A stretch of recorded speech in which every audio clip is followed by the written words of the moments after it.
Right, very good morning everyone. आज का अपना जो टॉपिक है ये बहुत ही अपने हिसाब से थोड़ा आगे जाने के बाद ब्यूटीफुल होता है, अभी तो हॉरिबल है। And then one of the most important topics, important इसलिए because whatever concept of big data we have built up to this point, so we have seen the architecture, उसके अंदर components क्या होते हैं। We also know that it is a full big data ecosystem. It's not just one technology, right? Hadoop is not a single technology. It has its family components also. और ये सारे components मिला के you get the complete big data ecosystem. And to have the knowledge of this ecosystem, you need to know all the basic things about them. Basic things के अंदर क्या होता है? लेट्स से तुम्हारा एक बिग डेटा प्रोजेक्ट है। It might have streaming data, it might have batch data. हो सकता है तुम्हारे पास 500 टीबी के 2 बार ही डेटा है साल के अंदर। हो सकता है रोज तुम्हें 2 जीबी का डेटा मिले। हो सकता है हर सेकंड को तुम्हें 1 MB का डेटा मिले। So what format of data is going to be received at your end, that's not clear, right? Second thing, ये सारी चीजें हो सकती है, नहीं भी हो सकती, but there will be some common components जो कि हमने हडूप कोर मॉड्यूल में देखे थे। So there were 4 modules, right? तो वो 4 मॉड्यूल तो होने ही वाले, उसके अंदर ये चीजें ऐड हो सकती है, नहीं हो सकती। सो ऑब्वियसली अगर एक चीज है जिसको जिसको किसी चीज के साथ कंबाइन किया जा सकता है, या फिर वो उसके इंडिपेंडेंटली भी चल सकती है, then of course there are some settings into that core system which are linking it with the other system. तो ये जो लिंक होता है, ये लिंक कहाँ पे करना है वो तुम्हें यहाँ में समझेगा। ऑलराइट, तो आज का जो सेशन है we actually look at the core components of Hadoop. लेकिन ये जो फाइल्स है, आ जाके सारे कॉन्फ़िगरेशन इन्हीं के अंदर होते हैं, तो वो फाइल्स हमें याद रहना जरूरी है। Now for the starters, we are just going to look at basic one-on-one configuration. तो ये बहुत इजी है एक्चुअली। जब हम EMR को एंटर करते हैं ना, तो EMR के वक्त हमको एक फाइल मिलती है वहाँ पे। जब उस फाइल को तुम देखते हो, then you know the actual potential of this lecture. क्योंकि इस लेक्चर के अंदर जो फाइल तुमने देखी होती है वो बहुत छोटी होती है। देखो लास्ट टाइम भी हमने मल्टी नोड के कॉन्फ़िगरेशंस वगैरह किए हैं। सो उस फाइल का लेंथ क्या होता है? ये मैक्सिमम लेंथ है हमारे फाइल का, यहाँ से लेकर यहाँ तक, राइट? तो नहीं, actually this is the maximum length. इसके अंदर दो प्रॉपर्टीज आ गई।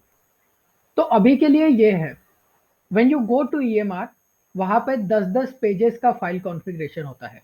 It is configured by AWS, of course we are not doing anything explicitly, because what we are studying there is a platform as a service. And when you go to platform as a service, you do not need to make all the changes by yourself. The system is pretty much taking care of many components on your behalf.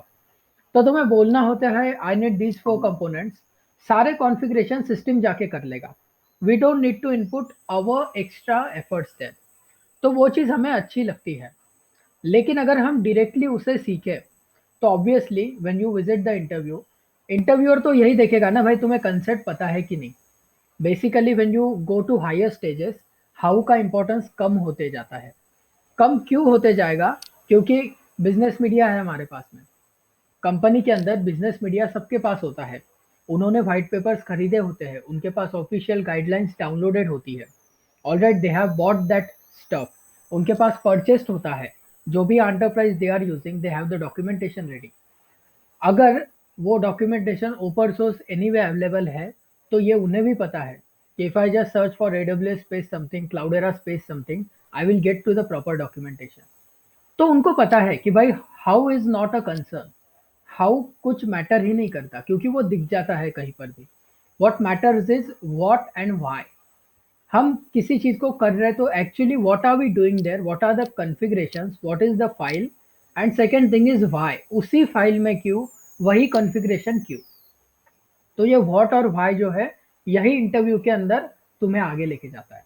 Because with what and why, interviewer अगर तुम्हें creative सवाल पूछता है, जो कि होगा ही तुम्हारे साथ में, they do not ask you plain questions.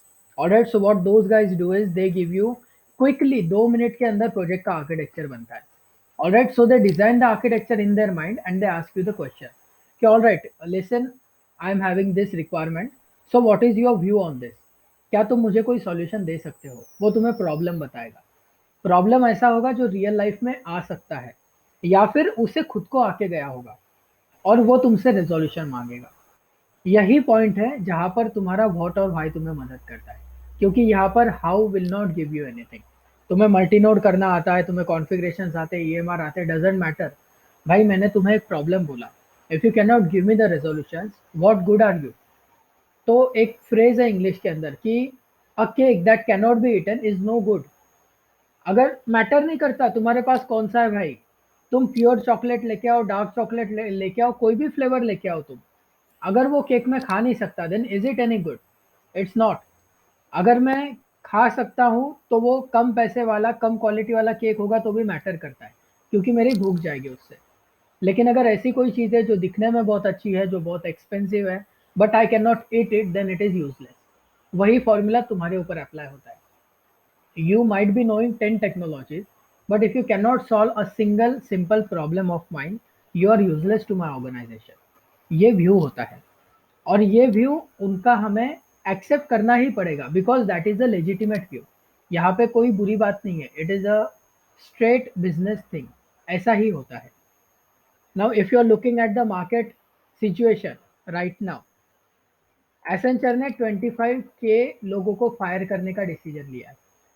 This is just one news, ऐसी बहुत सारी न्यूज है। तो बहुत सारे लोगों को फायर करने का अभी शुरू हुआ है, राइट। एंड ये ऐसा क्यों हो रहा है? क्योंकि UK has officially gone into recession. All right, after 2008 this is the first time in 11 years जब यूके रिसेशन में गया है। तो यूके चला गया है, और हमारा क्या होगा ये 31 तारीख को पता चलेगा। तो if you look at news और नॉट, 31 तारीख को अपने कंट्री का इकोनॉमिक स्टेटस देख लेना। 31 अगस्त को ये रिलीज होगा कि इंडिया कहाँ स्टैंड करता है।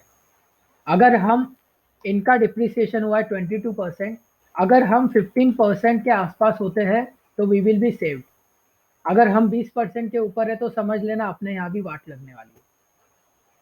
तो अभी दो कंट्रीज है, एक है इंडिया और एक है यूएस। ये दो कंट्रीज अगर बेयरली भी सर्वाइव करती है तो वर्ल्ड इकोनॉमी स्टेबल हो सकता है। अदरवाइज ये जो 25 के का जो आंकड़ा है वो बहुत भयानक बिगड़ने वाला है। ऑलराइट, और अभी का रिसेशन और 2008 का रिसेशन, इनमें बहुत फर्क है। Because after 2008 millions of startups बन चुके हैं, मिलियंस ऑफ कंपनीज बन चुके हैं, and right now the situation is सब कोई ऑनलाइन है। सब कोई from there home they are executing the stuff. तो इंडस्ट्री उस तरह का इम्पैक्ट नहीं सहन करेगी। अगर तुम्हें ऑनलाइन स्किल्स आते हैं, अगर तुम सर्वाइव कर सकते हो, तो तुम एडेप्टेबल बन जाओगे और तुम सर्वाइव कर लोगे। लेकिन जो लोग ये सर्वाइव नहीं कर रहे, जिन लोगों के कोर फील्ड से प्रोडक्शन, प्रोसेसिंग, लाइन जॉब्स, इनका कुछ नहीं होने वाला। Alright, these guys are going to face extreme difficulties. So prepare yourself. क्योंकि 2 महीने पहले तुमने नहीं सोचा था, क्लास शुरू करने से पहले नहीं सोचा था, सिर्फ क्लास कर लेंगे बाद में देखते हैं क्या होता है एक्सेट्रा, ऐसी भी थिंकिंग होती है लोगों की। But that is not going to be the point any मोर।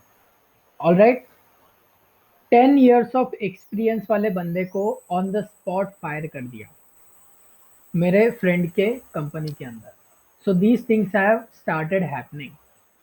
अब तक हो रहा था क्योंकि पैंडेमिक में ज़रूरत नहीं थी, अभी हो रहा है बिकॉज रिसेशन आया है। So I'm not trying to imbibe fear into you or anything like that. I'm just giving you a perspective of the world. What are the things that are happening right now and how you should be prepared for it. So upskill करो खुद को। All right, क्योंकि ultimately क्या हो रहा है, देखो जिस बंदे का जॉब छूट गया ना, वो अभी नई स्किल सीखने लग गया। तो उसको पहले से कोई स्किल्स आते थे, अब वो नहीं सीख रहा है। इसका मतलब कंपटीशन इंक्रीज हो रहा है। तो अगर तुम 1 घंटा दे रहे हो तो 2 घंटा देना चालू करो, 2 घंटा दे रहे हो तो 3 घंटा देना चालू करो। अगर अपने पास वक्त है तो उसे दो इस चीज में। All right, because that's what's going to save you. Otherwise world अगर एक स्पाइरल में गया, जो कि जा सकता है, we do not no.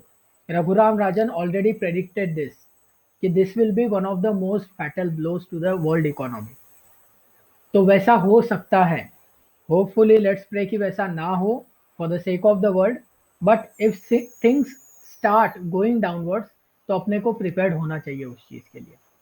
Alright, we should not be among the masses, और मासेस में ना रहने का एक ही तरीका होता है, you need to stand out with the skills. जिसके पास स्किल होती है वो सर्वाइव करता ही है। So these things are happening, pay attention to those things, news continue imbibe करते रहो। टेक्नोलॉजिकल न्यूज पढ़ना है तो मैं नहीं पूछ रहा कि कौन से वार्ड में कौन सा नेता बना, कहाँ पे किसने किसको क्या बोला। We are not going into those things, we are going into technological management and economical news only, क्योंकि यही चीजें अपने जॉब से रिलेटेड है। तो फिलहाल उन्हें पढ़ना चालू कर दो। एक बार जॉब को लग गए तो पूरा यूपीएससी प्रिपेयर कर लेना तुमने जनरल नॉलेज के लेवल पे। But right now read the news that concern us. अपने को फिलहाल मैटर नहीं करता कि रिया चक्रवर्ती ने क्या किया था। ऑलराइट, अपने को मैटर करता है इकोनॉमी कैसा चल रहा है। अपने इंडिया में ट्रेंड है निगेटिव न्यूज ज्यादा चलती है, तो वो निगेटिव न्यूज की तरफ नहीं जाने का, अपने काम की न्यूज देखने का। हाँ, भले ही अपने काम की न्यूज निगेटिव हो तो चलेगा, लेकिन काम की है ये इंपॉर्टेंट है। That is the perspective you should imbibe.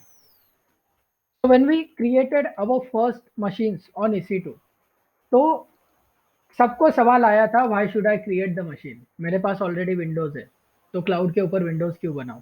मेरे पास ऑलरेडी अबंतु है तो क्लाउड के ऊपर अबंतु क्यों बनाऊं। उसका आंसर ये लेक्चर है तुम्हारा। ऑलराइट, तो देखो अपने को सवाल कितने जल्दी आया था लेकिन आंसर मिलने को कितना टाइम मिल लगा। तो ये चीजें होती है। अब तुम्हें सिंगल नोड के और मल्टी नोड के जो सवाल है ना उनका जवाब ईएमआर में मिलेगा, और ये ऐसा ही चलेगा। आई can not give you the answers early also. मुझे पता है but I can not give you, क्योंकि डाइजेस्ट नहीं कर पाओगे। समझेगा क्या उसके अंदर, that's also important. So digest जब कर सकते हो तब वो चीज़ तुम्हें पता चलती है। And right now you are very much comfortable to understand this technology. तो इसके लिए अब हम इस टेक्नोलॉजी को पर्टिकुलरली कवर करेंगे, जो कि है multi node. Single node was one machine one execution one node, that single node. Multi node के अंदर आते हैं multiple machine. So now I am launching 6 machine. 6 machine पकड़ लेते हैं, अपने को 6 मशीन का क्लस्टर बनाने का है। I am going to launch Ubuntu, you are going to practice on Ubuntu. एक बार तुम्हारा प्रैक्टिस हो जाता है बिना देखे, alright, I am not saying कि वीडियो देख देख के स्टेप्स देख देख के, वीडियो और स्टेप्स बिना देखे जब एग्जीक्यूशन कर लोगे तब जाके तुम्हें सेंटोस में चलाने का है इसको। Alright, so you will skip from our regular Ubuntu execution to the other operating system. Other कौन सा है? Might be CentOS, might be Red Hat, depends upon your preference. जो करना है वो चूज करो और एक अदर ऑपरेटिंग सिस्टम में एग्जीक्यूट करो, क्योंकि वो एग्जीक्यूट करते वक्त बहुत डिफिकल्टी आती है। ठीक है, जो बंदा 5 मिनट में सिंगल नोड कर सकता है उसको सेंटोस के अंदर 2 घंटे लग जाते हैं, क्योंकि सारी चीजें अलग हो जाती है। लेकिन वही एक्चुअल लर्निंग है।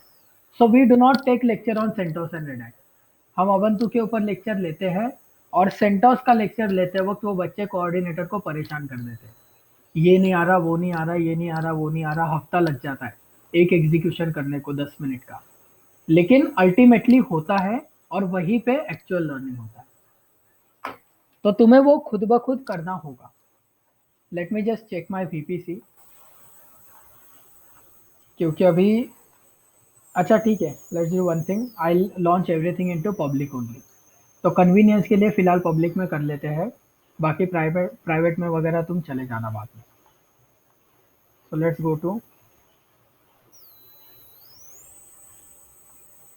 Launch our instance regularly. Ubuntu select करेंगे, 6 machines we need to launch. 6 machine is our 6 node cluster ना। ऑलराइट, तो उसे मल्टी नोड ही बोला जाता है। You don't call it hexanode or something like that. So let's select 1A. Oh, 6 machine लेना है तो यहीं पे सेटिंग करना होगा। Then request spot instance. अब spot instance का ऐसा है कि अपने अपन बिड कर देंगे यहाँ पे, ये बिड करने के बाद में नीचे अपने को मशीन मिल जाएगा। So the thing we have selected is 0.035। तो मैंने 35 क्यों लिया, क्योंकि सबनेट 1A है।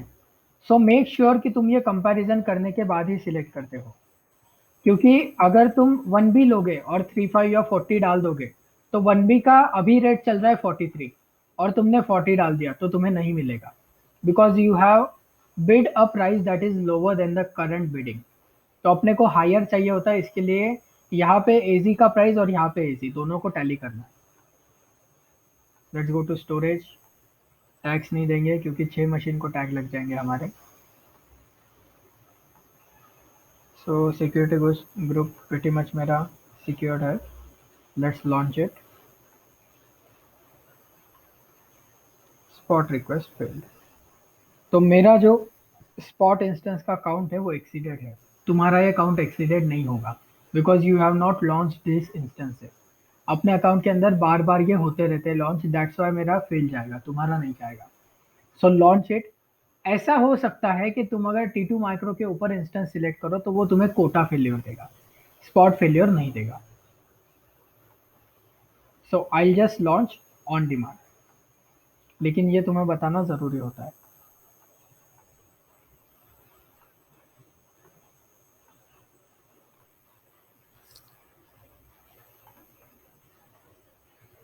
So I'm having 6 machines here। अपने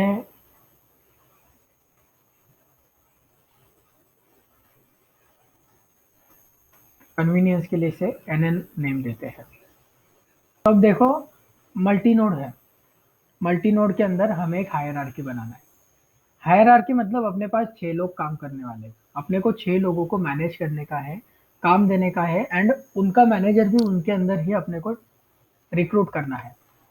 सो what we are doing is, सबसे पहले हमने बनाया एक NN। NN मतलब नेम नोड, लेकिन हमें उसका बैकअप भी चाहिए, क्योंकि ये फेल हुआ तो क्या करेंगे, राइट? तो फेलियर का पॉलिसी देखना पड़ता है, मोस्ट इंपॉर्टेंट चीजें होती है ये। When you prepare an architecture, the best architecture is prepared for the worst case scenario. तो हम पहला ही सिनेरियो कंसिडर कर लेते हैं कि भाई NN फेल हो गया तो क्या होगा, तो SNN उसका जॉब करेगा। इसके लिए we are configuring SNN here. उसके बाद में हमें लोगों के जॉब का लेखा जोखा रखने वाला एक आदमी लगेगा, वो है हमारा JT। देन 3 लोग बचे हमारे पास, तो ये लोग होंगे हमारे वर्कर्स। तो ये हो गया DN1, DN2, DN3, राइट? तो इसका मतलब मेरे पास में 3 वर्कर्स है, DN1, DN2, DN3। I have 3 data nodes. Then I have a name node. Name node क्या करेगा, नेम नोड इनके ऊपर रूल करेगा, इनका सारा मेटा डेटा रखेगा, इनका वर्क प्रोग्रेस रखेगा। जेटी क्या करेगा, इनके अंदर वर्क डिस्ट्रीब्यूशन करेगा। और एसएनएन क्या करेगा, अगर एनएन फेल होता है तो ये काम करेगा, तब तक एसएनएन काम करता नहीं है। ऑलराइट, ये एक्स्ट्रा है अपने पास में। क्रिकेट में जैसा एक्स्ट्रा होता है वैसा ये एक्स्ट्रा है अपना एसएनएन। सो ये हुआ अपना आर्किटेक्चर। अब इस आर्किटेक्चर को अपने को करना है configure. Configure with the big data system, ताकि ये 6 मशीन्स पे चले। So one thing that we studied when we visited the Apache Hadoop is, हम वहां पर गए थे तो वहां पे डेफिनेशन था। डेफिनेशन के अंदर लिखा था कि can scale two thousands of machines. ये उसका एग्जीक्यूशन है। अभी हम थाउजेंड्स ऑफ मशीन तुरंत नहीं कर सकते, क्योंकि हम ओपन सोर्स से कर रहे हैं।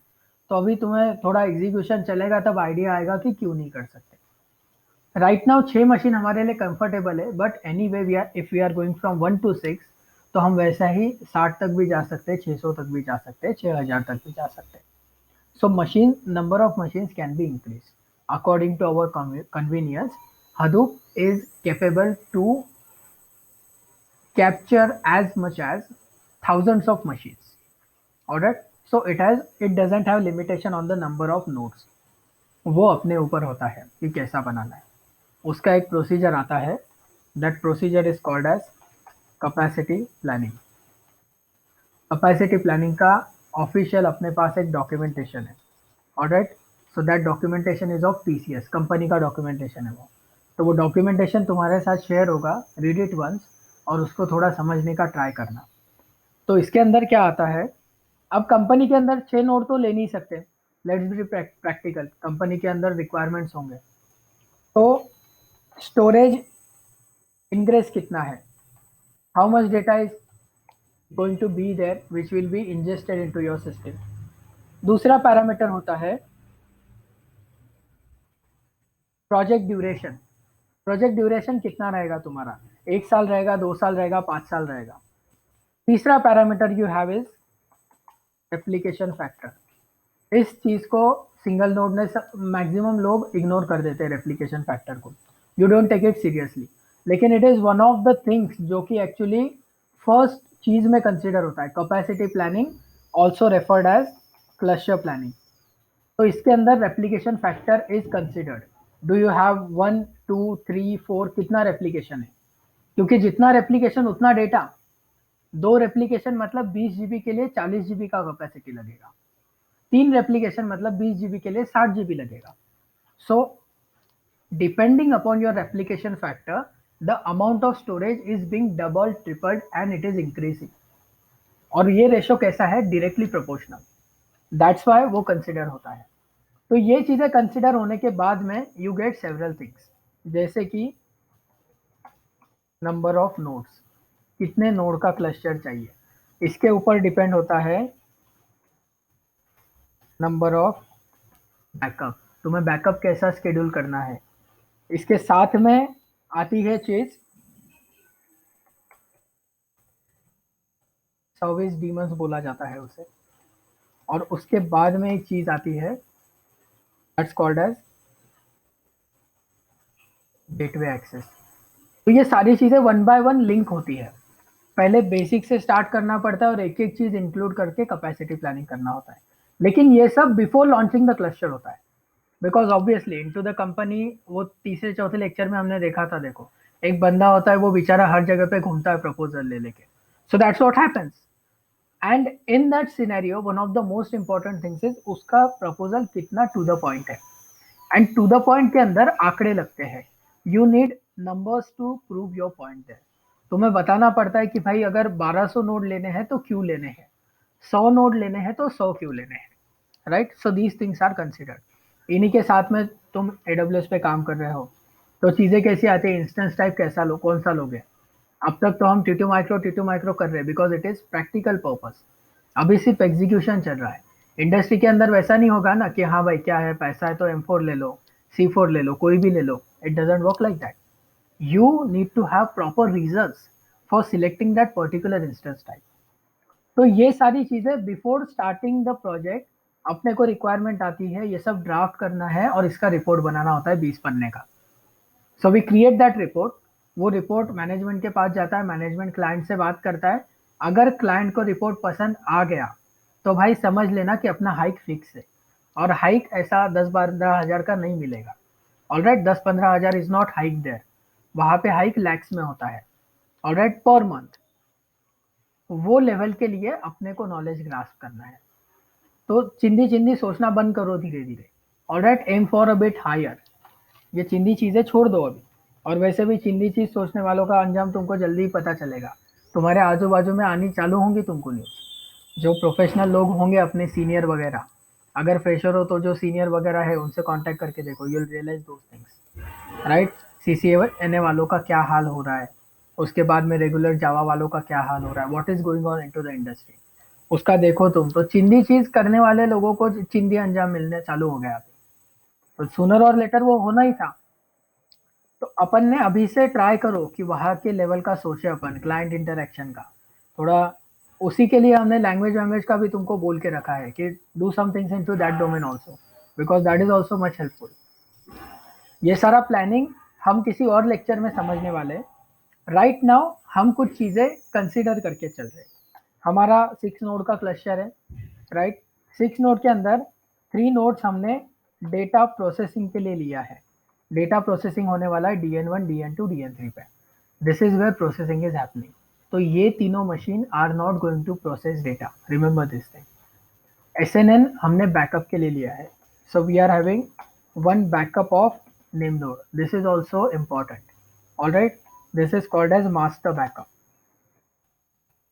और ये master backup is also included into backup and disaster recovery architecture. देखो टर्म्स कितनी ज्यादा चालू हो गए अभी. और ये टर्म समझ नहीं रही, धीरे धीरे समझेगी, राइट। और किसी किसी को बहुत टाइम लगेगा समझने के लिए, but the terms are important, क्योंकि ये टर्म्स पे ही अपना इंटरव्यू निकलता है। अब सबसे पहले इनको एक दूसरे के साथ जोड़ने के लिए अपने को एक चीज की जरूरत है, वो चीज है दिस थिंग, की पेयर। क्योंकि ये सब लोगों का सिक्योरिटी कहाँ पर है, दो लेवल के ऊपर right now. First level is the access of a point of access. Point of access कौन सा है, आईपी। आईपी सिक्योरिटी ग्रुप के अंदर है, जिसे हमने अब तक कॉन्फ़िगर नहीं किया है। We need to configure that, will soon do that. Second thing, एक बार एसजी का हो जाएगा access, then the second thing that you will need is the key pair name. Key pair name इसके लिए लगेगा because then what are you actually going to access is having a lock there. वो lock के लिए तुम्हें चाबी की जरूरत पड़ेगी। जैसा हम यहाँ से की अपलोड करते हैं, वैसा अगर इसमें से एनएन को डीएन से बात करने की है, तो डीएन उससे डायरेक्ट बात नहीं करेगा। डीएन उसको भी पूछेगा कि भाई तेरे पास जी चाबी है क्या। पहले वो कम्युनिकेशन का डोर खोलो तब आवाज जाएगी, अदरवाइज वो साउंड प्रूफ है, आवाज नहीं जाती उधर, नॉक नॉक भी नहीं जाता। सो let's go and first of all ये सिक्योरिटी ग्रुप को थोड़ा चेक कर लेते हैं, क्योंकि इसके अंदर हमें अपना आईपी डालना पड़ेगा इनबाउंड के अंदर। सो लेट्स एडिट दिस, और सबसे पहले तो add our IP here. Done with it. Then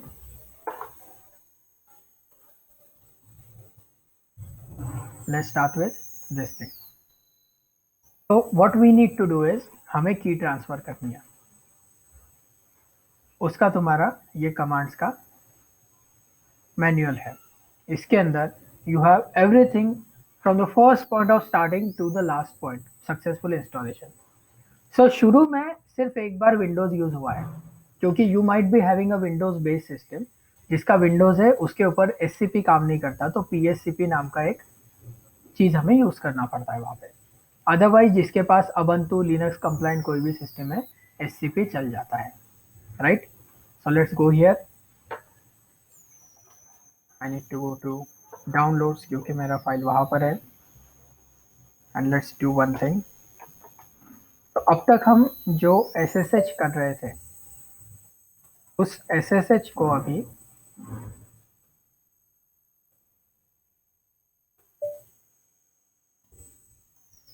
हमें एससीपी का प्रोटोकॉल यूज करके एग्जीक्यूट करना है। एसएसएच माने direct access of the system, SCP माने securely copying something from the source to the destination. Securely copy क्या करना है, इसको करना है chris.pem को, लेकिन इसे कॉपी करने के लिए क्या लगेगा, चाबी लगेगी, क्योंकि वो डायरेक्टली कॉपी नहीं होगा, it will first ask for चाबी ऑल्सो। तो पहले जो है hyphen I, this is giving the keys and this is giving the files, right. Then you have the IP address of name node, so this is your public IP. देन अपने को देना पड़ता है पाथ। अगर सिर्फ इतना एग्जीक्यूट करेंगे जैसा एसएसएच में करते हैं, तो इट डजंट वर्क। एससीपी के अंदर डेस्टिनेशन का पाथ भी देना पड़ता है। देखो सीपी तुमने यूज किया होगा अब तक, एमवी यूज किया है, सो सीपी और एमवी के अंदर तुम्हें सोर्स डेस्टिनेशन दोनों देना पड़ता है। जस्ट लाइक दैट एससीपी के अंदर also you need to provide the destination. So once you do that, ये तुम्हें इसका फेवरेट क्वेश्चन पूछेगा, and then it is telling you bad permissions.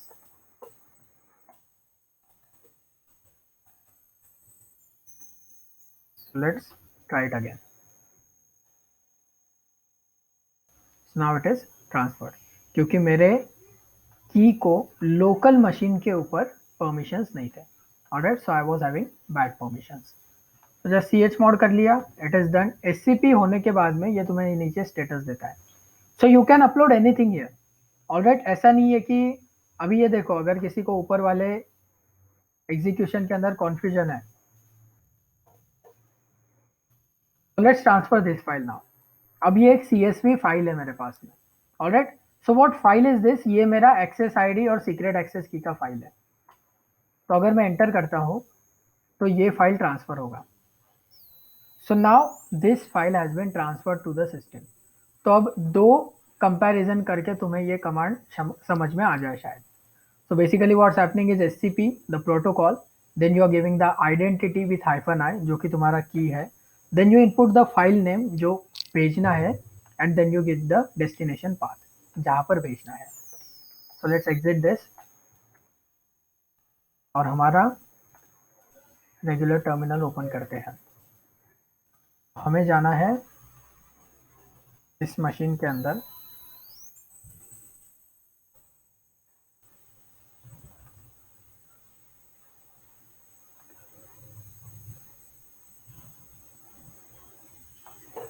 Yes.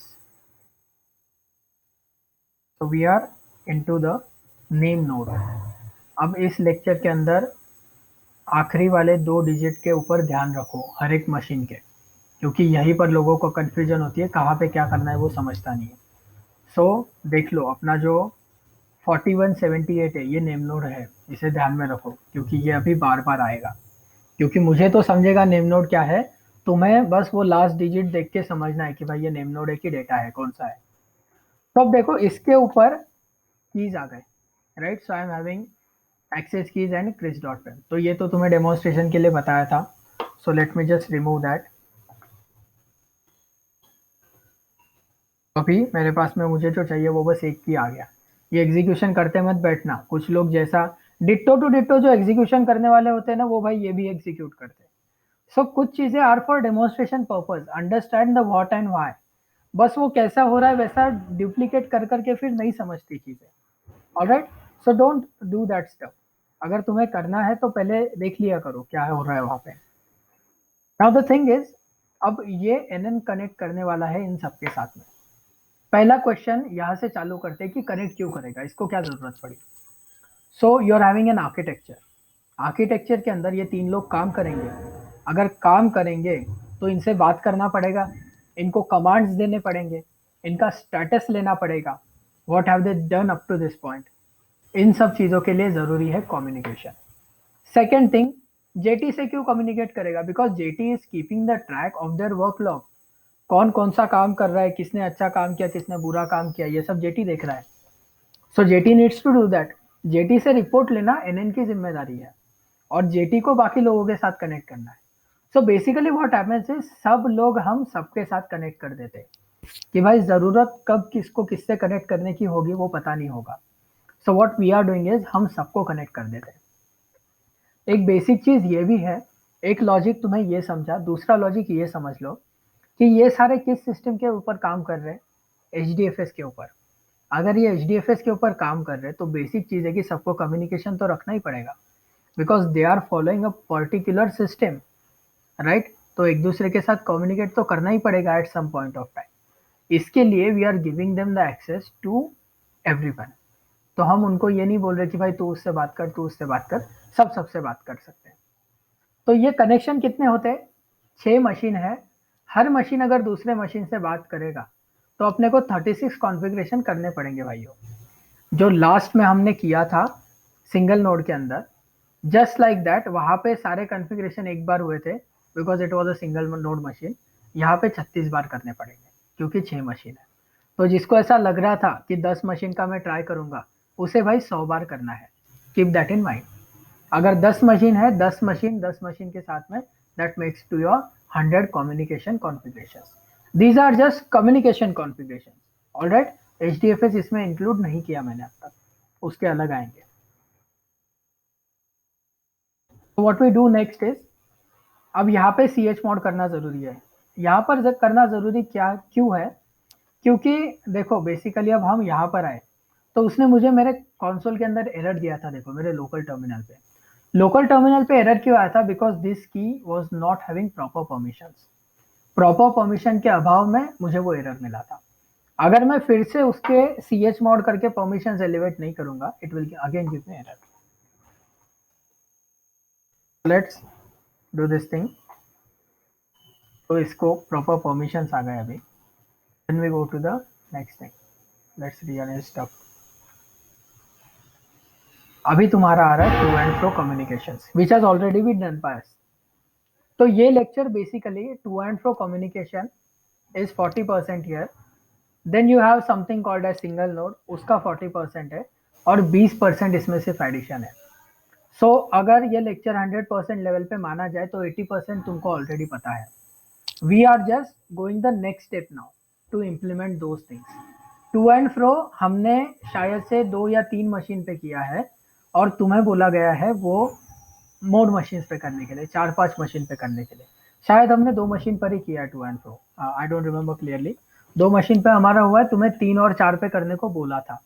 जिसने किया है उसको ये जल्दी जमेगा, जिसने नहीं किया है उसको और मजे आएंगे। तो अभी हमें करना है ये 6 मशीन पे।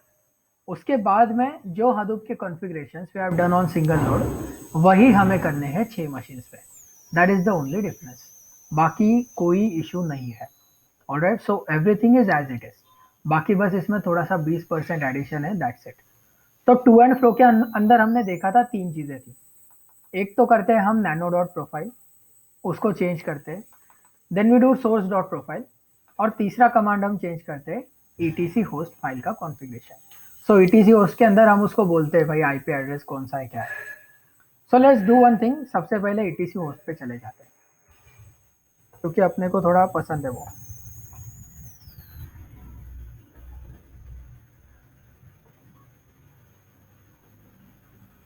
Once we are into this thing, यहाँ पे पेस्ट हम करते हैं इंटरनल आईपी। ये तो सबको अभी एनीवेज पता चल गया है। तो यहाँ पे तुम्हारे पास एक शॉर्टकट है, just search for private IP here. तो प्राइवेट आईपी एड्रेस सर्च करोगे तो it will give you a list. इस लिस्ट को अगर तुम कॉपी करते हो, देन एक प्रॉब्लम ऐसा आता है कि this is not created according to the view that you are looking here, right. हो सकता है इसमें पहला वाला ये हो सकता है नहीं हो। इसका अगर टेस्टिमोनी चाहिए तो देखो यहाँ पे पहला कौन सा आ रहा है, 32,189, और पहला कौन सा है हमारा नेम नोड 4178। तो तुम्हारी ऑर्डर डिस्टर्ब हो जाती है। So what you should do is select करना है, कॉपी करना है और उसे यहाँ पर पेस्ट करना है यहाँ पर जाके। तो हम एक काम करेंगे, इजियर पर्पस के लिए हम पहले उसे अपने पीडीएफ में चेंज कर लेते हैं, because what it will provide is a guideline. तो इनको चेंज कर लेते हैं हम क्विकली। SNN का उठाना है, दैट इज 37,108, इसके ऊपर हम कम ही जाएंगे। So don't worry about this thing. Then you have JT, JT के अंदर also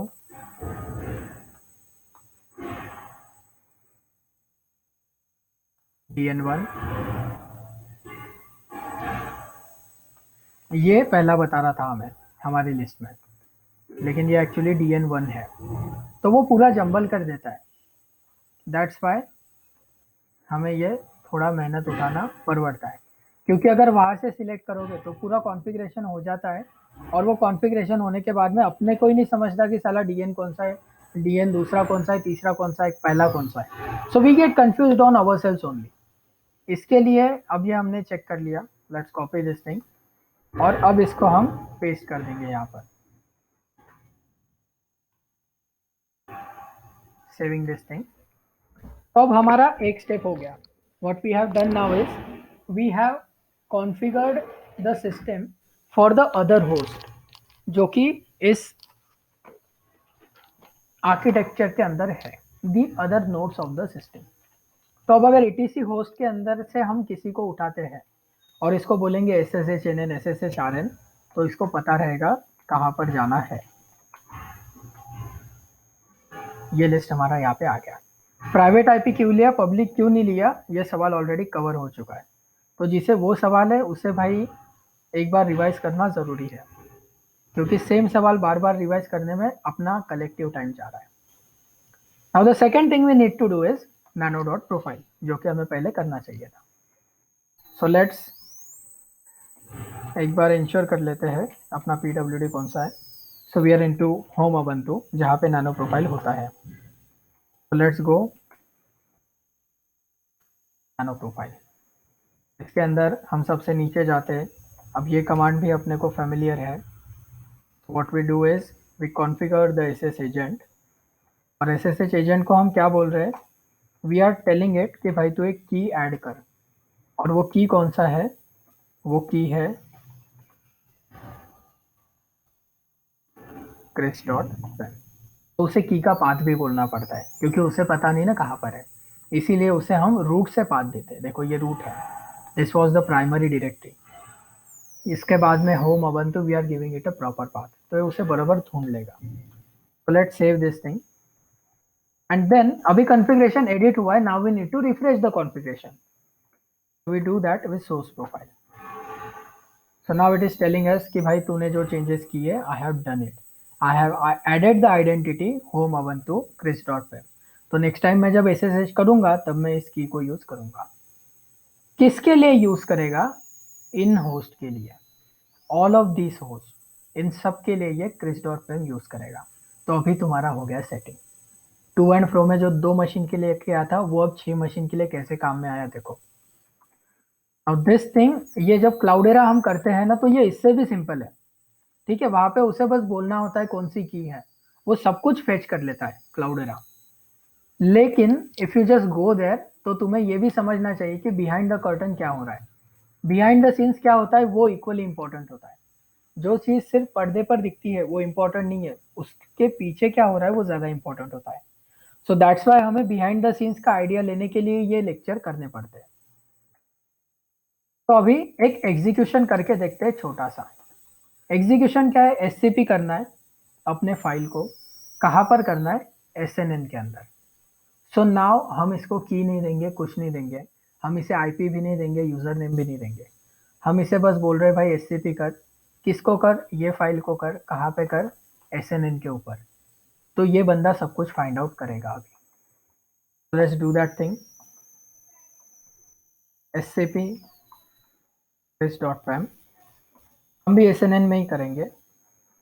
तो give it the path, home Ubuntu में के ही हमको पेस्ट करना है। तो इसने देखो क्विकली आईपी फेच किया, इसने पूछा नहीं यूजर नेम आईपी क्या है, इसने बस हमें पूछा कि कनेक्शन करना है क्या। इफ वी से यस, इसने क्या बोला कि भाई ये एडेड हो गया, उसके पास की ऑलरेडी थी। की कहाँ पर थी? की तुमने उसे सोर्स डॉट प्रोफाइल के अंदर दी है, you have given the key here. तो उसने यहाँ से की उठाई और ये ट्रांसफर तुम्हारा 100% सक्सेसफुल है। Let's go and check it, ये यहाँ पर आया है क्या। So you have the key here. Ultimately तुम्हारा की यहाँ पर आ चुका है। यहाँ पर सी एच मॉड हुआ है क्या? No, C H mod has not been done on this machine, लेकिन की यहाँ पर आ चुका है। Now look at the situation जो तुम्हें करना है टू एंड फ्रो के लिए। एनएन का मशीन था, एनएन के मशीन के ऊपर तुम क्या किए? You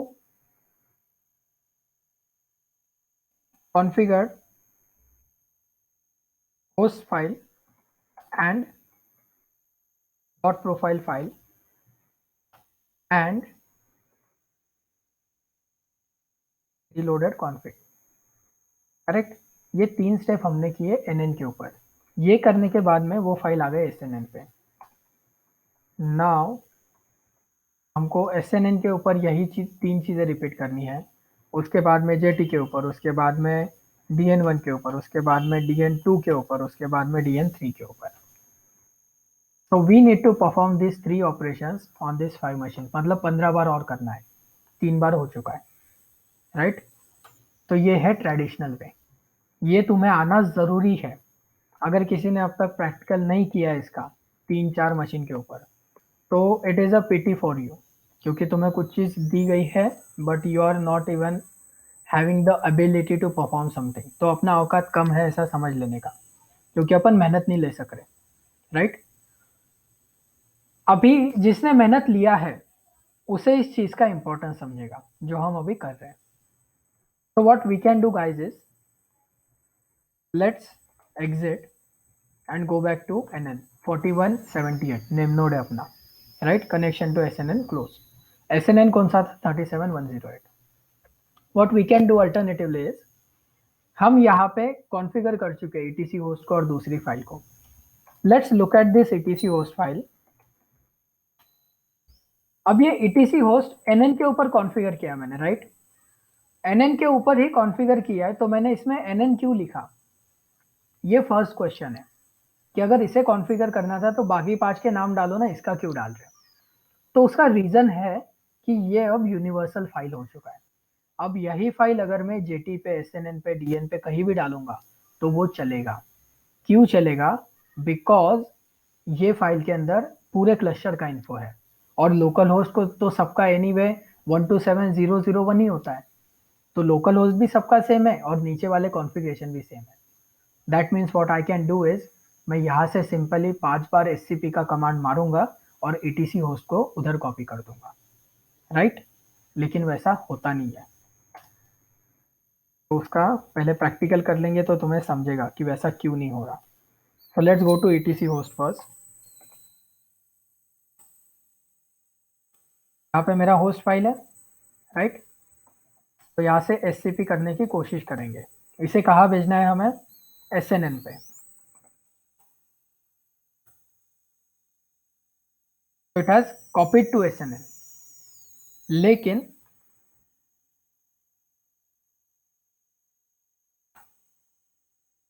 it will not copy to host. हमें कॉपी कहाँ करना था? होस्ट पे करना था, क्योंकि उसका पाथ कौन सा है? उसका पाथ होस्ट है। ये कॉन्फ़िग फाइल है। देखो, ईटीसी और home are two entirely different configuration folders. ETC के अंदर अपने को पता है कि ETC is the military territory है, कोई भी जाके वहां पर दंगा फसाद नहीं कर सकता। होम उबंटू मतलब शनिवार वाड़ा है, कोई भी जाओ घूमो, कोई इशू नहीं है, ठीक है? यहाँ पे सबको खुली छूट है, कोई भी जाओ घूम सकते हो। ये मतलब सिक्योर प्रॉपर्टी है। यहाँ पे सिर्फ पर्सन विथ प्रिविलेजेस ही जा सकते हैं, रूट यूजर को प्रिविलेज होता है। तो तुम दूसरे के ईटीसी में तो बिल्कुल नहीं जा सकते, राइट? जब तक तुम्हारा खुद का ईटीसी है तब तक ही तुम्हें रूट बनने की जरूरत है। अगर दूसरे का है तो वहां पे तो रूट बन के भी फायदा नहीं। So it will not connect to the ETC host and it will not transfer. तो इसने होम ubuntu में कर दिया, लेकिन होम ubuntu वाला जरूरी नहीं होता, जरूरी होता है ईटीसी होस्ट वाला, क्योंकि इसे होम ubuntu से फिर से तुम्हें होस्ट में मूव करना पड़ेगा ना। तो मूव करने के लिए फिर से मशीन में घुसना आया। इंटेंशन क्या था? यहाँ बैठे बैठे मूव कर दो तो मशीन में घुसना ना पड़े, लेकिन वैसा नहीं हो सकता। So this can not happen. तो अब ठीक है, ये नहीं हो सकता तो दूसरा मेथड ट्राई करते हैं। दूसरा मेथड क्या? हमें ये फाइल भी तो चाहिए थी ना, डॉट प्रोफाइल। तो होस्ट तो फेल चला गया अपना, डॉट प्रोफाइल को ट्राई करके देखते हैं। क्योंकि हमने बोला ना कि होम ubuntu वाला ट्रांसफर होता है, तो अगर पीडब्ल्यूडी देखेंगे तो ये होम ubuntu के अंदर डॉट प्रोफाइल है, इसका मतलब डॉट प्रोफाइल होना चाहिए। So let's do one thing, dot profile को एससीपी करते हैं। डॉट प्रोफाइल को एससीपी क्यों करेंगे?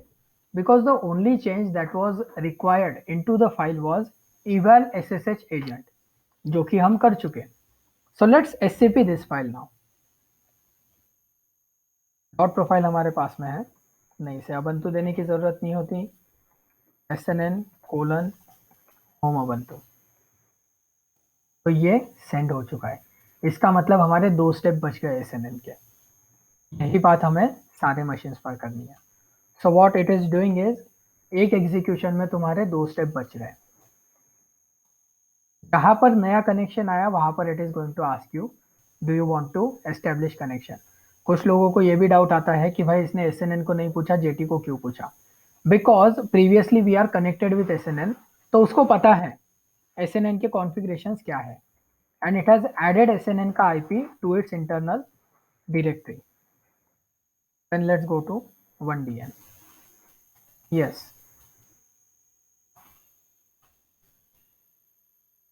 So effectively, we have saved 10 commands now. 10 command हमारे यहाँ पर सेव हो गए because we have copied the data. वहां पर जाना, एडिट करना और रीलोड करना, ये 2 कमांड्स है। बट उस फाइल के अंदर जाके वहां पर पेस्ट भी करना था हमें। तो actually we have saved 3 executions with this one SCP command. That is the importance of having to and fro communication. ये सिर्फ SCP की मेहरबानी नहीं है, ये मेहरबानी एक्चुअली to and fro की है, because you have executed to and fro communication. That's why this is so simple for us. Otherwise this thing would not have happened. तो अब डॉट प्रोफाइल हो गया और अपने 15 कमांड बच गए। लेकिन वो etc होस्ट वाला कमांड अपने को हर जगह जाके करना पड़ेगा। So let me just travel to all the machines once और मुझे कनेक्शन सेटअप कर लेने दो। Let's clear the screen. 4178 is your NN. Let's go to SNN. 37108 SNN है। sudo nano etc host, ये ब्लैंक है, यहाँ पर पेस्ट करना है। इसीलिए हमने इसे टेक्स्ट फाइल में एडिट कर लिया था और वहाँ पे नहीं किया था। Because now control O enter X, we are done with this. तुरंत दूसरी मशीन में चले जाओ। यहाँ पर देखो PID तुम्हारा ऑलरेडी एडेड है। It is telling you agent PID 2248 identity added Chris dot pem. कैसे ऐड की? क्योंकि तुमने नैनो प्रोफाइल इसमें कॉपी कर दिया था, इसके लिए वो हो गया। Now let's SSH into JT, हमारा तीसरा मशीन। अब हम कहाँ से कहाँ पर गए? NN से हम पहले SNN में आए, देन हमने SNN को छोड़ा, अब हम SNN से JT के अंदर घुसे हैं। So we are into JT now 3740। फिर से यहाँ पे वही करना पड़ेगा। इसने इसे ऐड कर लिया,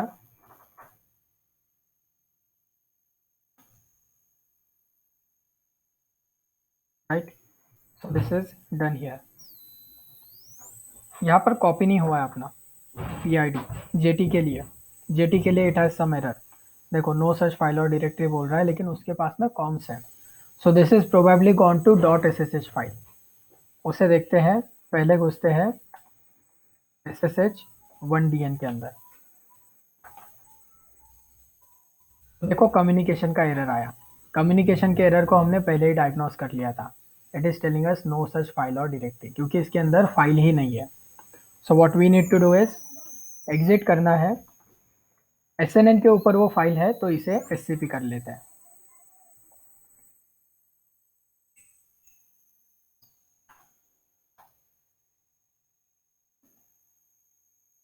Now that's done.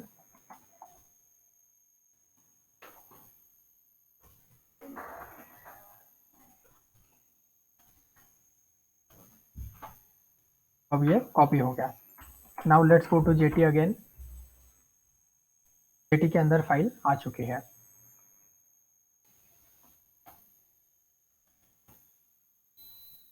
SSH to 1DN। तो अभी वी आर इंटू 32189। देखो 1DN को भी ये कॉपी नहीं हुआ है। We have probably missed the colon, ऐसा मुझे लग रहा है। वो वीडियो में अपने को फिर से जाके देखना पड़ेगा। तो ठीक है, अपन एक बार एक काम करते हैं, फाइल को फिर से एक बार 1DN 2DN 3DN पर प्रोपोगेट कर देते हैं।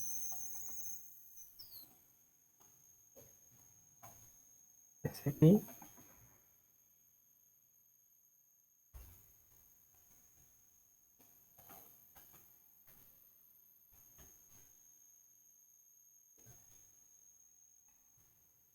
पता नहीं 2DN पर गया है या नहीं, तो लेट्स इंश्योर कि वो अभी चला जाए। And 3DN, yes. तो अभी वो हर जगह पे चला गया। अब जाते हैं, अब हम JT में है। जैसे no this is SNN, this is 3740। अब हम यहीं से जाएंगे 1DN पर। 1DN के ऊपर नाउ यहाँ पे फाइल मिल गया इसको, इसने नो फाइल डायरेक्टरी वगैरह कोई एरर नहीं दिया। So we are all good.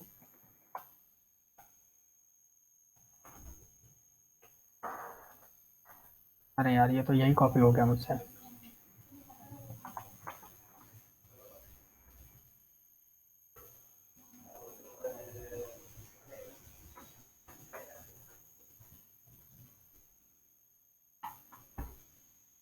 यहाँ से मूव होते हैं 2DN के अंदर, यस।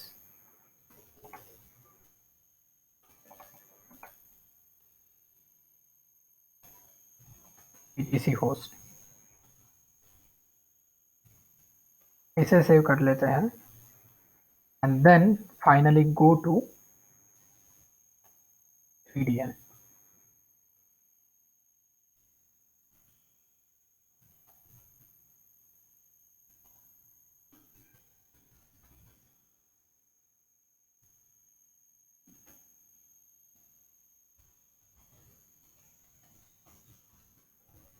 हमने क्या किया, हम अब 5 मशीन के अंदर गए और वन बाय वन हमने सूडो नैनो करके ईटीसी होस्ट का लिस्ट डाला। सो राइट नाउ मैं कहाँ पर हूँ, I am into 3DN 47,400, right. 47,400 3DN का आईपी है प्राइवेट वाला। तो अब क्या करना है, अब एग्जिट मारना है प्रॉपर तरीके से।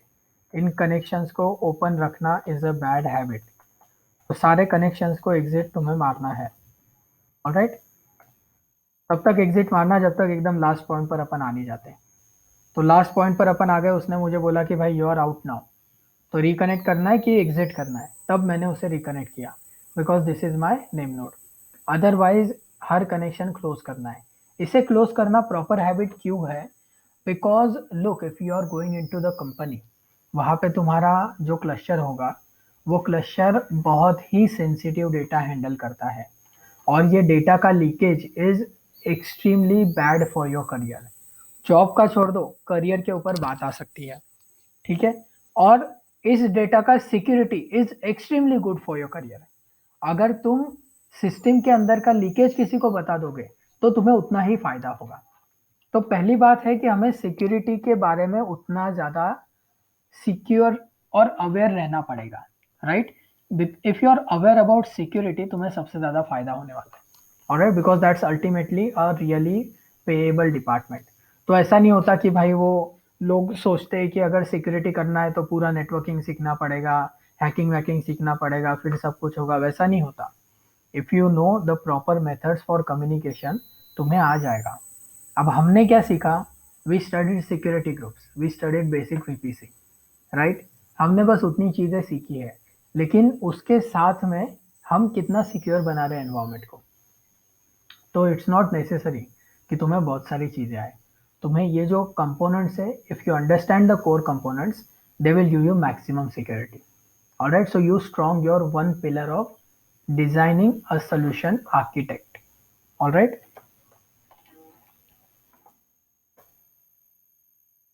अभी हम पहले एनएन में है। देखो 1 घंटा हो चुका है तकरीबन, और अब तक हमने जो किया है वो सिर्फ टू एंड फ्रो कम्युनिकेशन है। तो यही होता है मल्टी नोड के अंदर। ज़्यादा से ज़्यादा टाइम अपना बेसिक कॉन्फ़िगरेशंस में ही चला जाता है, राइट। तो ये बेसिक कॉन्फ़िगरेशन जब तक अपने को पूरे नहीं पता होते ना, तब तक वो यहाँ पर समझते भी नहीं है। अब ये 1 घंटा, इसमें कुछ भी नहीं हुआ है, पता है तुम्हें, रत्ती भर भी नॉलेज नहीं दिया मैंने अब तक नया। जो कुछ था सब पुराना बताया है तुम्हें, लेकिन मैंने पुराने का अब तुम्हें नेक्स्ट लेवल इम्प्लीमेंटेशन बताया है। That's the only difference. तो अब जो नई चीज़ है वो यहाँ पर शुरू हो रही है। This is DSH. तो डीएसएच माने दिस इज अ सर्विस जो कि तुम्हें एक डिस्ट्रीब्यूटेड शेल प्रोवाइड करता है। अब तक हमने डिस्ट्रीब्यूटेड कंप्यूटिंग सुना है, राइट। तो डिस्ट्रीब्यूटेड कंप्यूटिंग के अंदर what we were saying is, distributed computing के अंदर we were making the processing of data on multiple machines, right. तो डिस्ट्रीब्यूटेड शेल के अंदर क्या होता है, डिस्ट्रीब्यूटेड शेल के अंदर कमांड्स एग्जीक्यूट होते हैं ऑन मल्टीपल मशीन्स। तो यहाँ पे कोर कंसेप्ट वही है, लेकिन बस वो जो कमांड एग्जीक्यूट होने वाले हैं ना, there is an additional words here. This is remote commands execution. Remote माने क्या, रिमोट माने तुम बैठो नेम नोड के अंदर and you can execute your command on data node without doing the SSH protocol. This is important. तो ऐसी तुम कोई भी कमांड कर सकते हो। देखो अगर कॉपी करना था तो एससीपी जब कर रहे हो ना, तब पहले मशीन का भी इन्वॉल्वमेंट है, इसके लिए एससीपी वहां पे काम करता है। लेकिन मान लो तुम्हें अपडेट करना है, सुडो ऐप अपडेट करना है, मान लो तुम्हें जावा का डीमन डाउनलोड करना है डीएन पे, मान लो तुम्हें पाइथन इंस्टॉल करना है डीएन 3 पे, लेकिन तुम्हें उसके अंदर घुसना भी नहीं है, तो वो तुम रिमोटली कर सकते हो एनएन के ऊपर से बाय यूजिंग डिस्ट्रीब्यूटेड शेल। तो वो डिस्ट्रीब्यूटेड शेल हम इंस्टॉल करेंगे।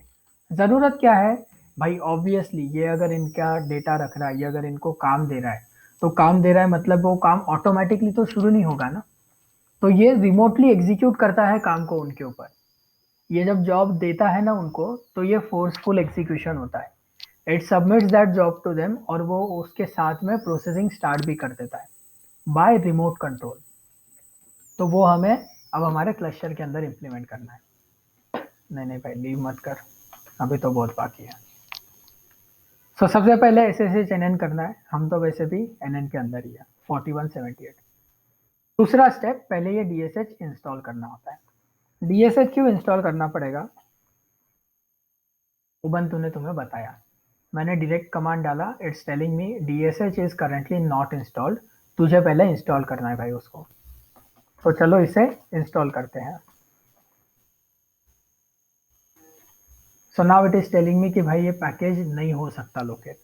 ऐसा क्यों हुआ, क्योंकि मशीन लॉन्च करने के बाद से we have not updated the machine. Architecture कौन सा है, client and server. You are using a client which is not up to date with the local libraries. All right, जो बाइनरी फाइल्स होती है वो अपडेट नहीं हुए। तो इससे पहले करना पड़ेगा sudo apt update। अब ये क्या किया, ये गया सर्वर पे। सर्वर पे कौन से, EC2 पे एक सर्वर बना के रखा है AWS ने। वहां से इसने पैकेज उठाए, पैकेज को अपडेट किया। अभी इंस्टॉल नहीं किया है, सिर्फ अपडेट किया है। अब ये DSH को इंस्टॉल कर लेगा।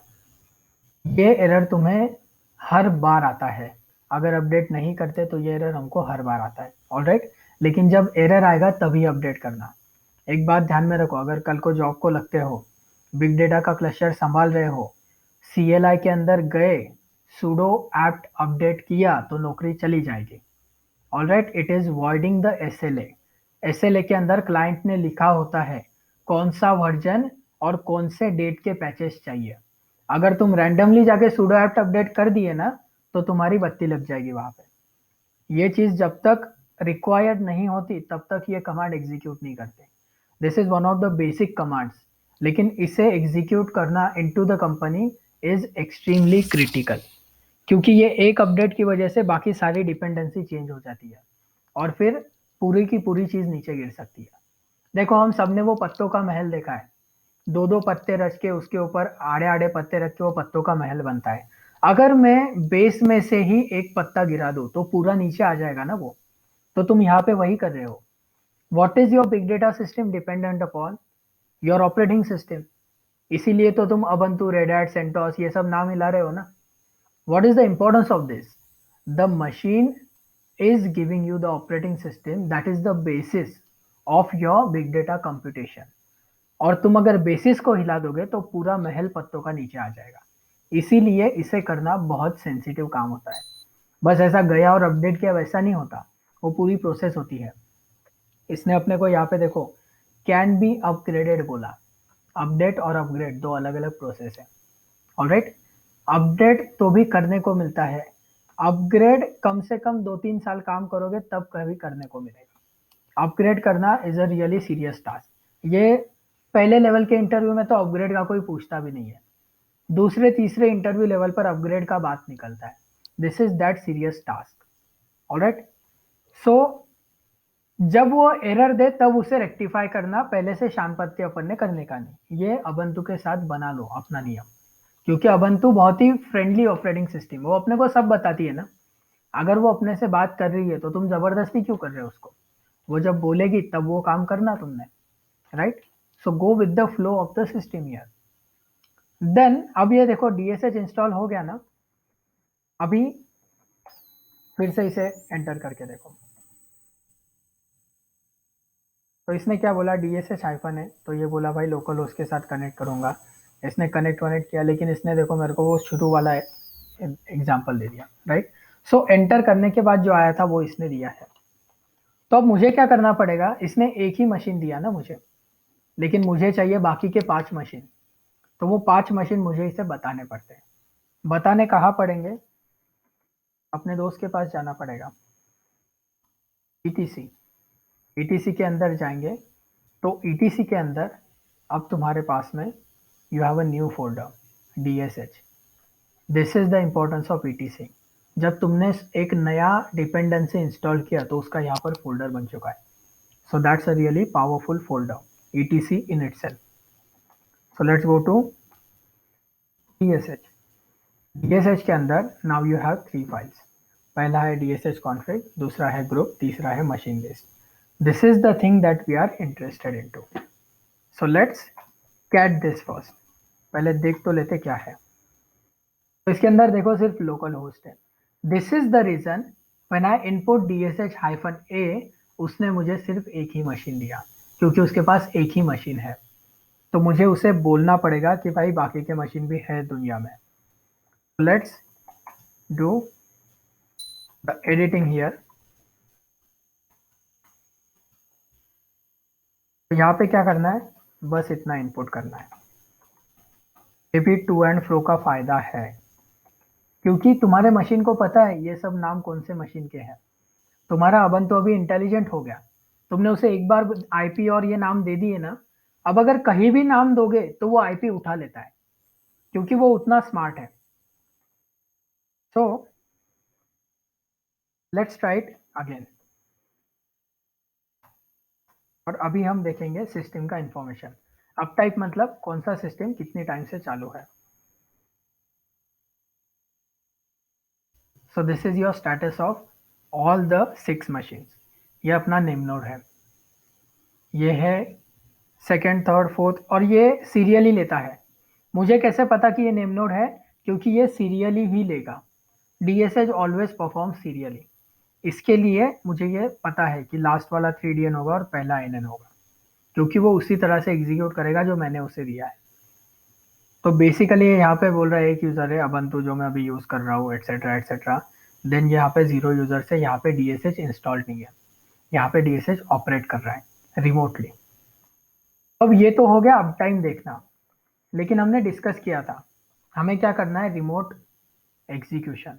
तो वो रिमोट एग्जीक्यूशन यहाँ पर कर सकते हैं हम। अब देखो, अब हम करेंगे इसे remote update. So what it is saying is DSH-A। -A का मतलब होता है ऑल मशीन्स। जब मैंने उसे पहली बार -A दिया तो उसने एक ही ली, क्योंकि उसके पास एक ही मशीन थी। सेकेंड टाइम -A दिया तो उसने 6 मशीन ली, क्योंकि उसके पास 6 है। सो -A goes for all the machines. और उसके बाद में डालनी होती है कमांड। तो कमांड क्या है, sudo apt अपडेट। ये apt get अभी पुराना हो चुका है। sudo apt अपडेट ये कमांड है, और DSH-A उसे सारे मशीन्स पे करेगा। Let's execute it.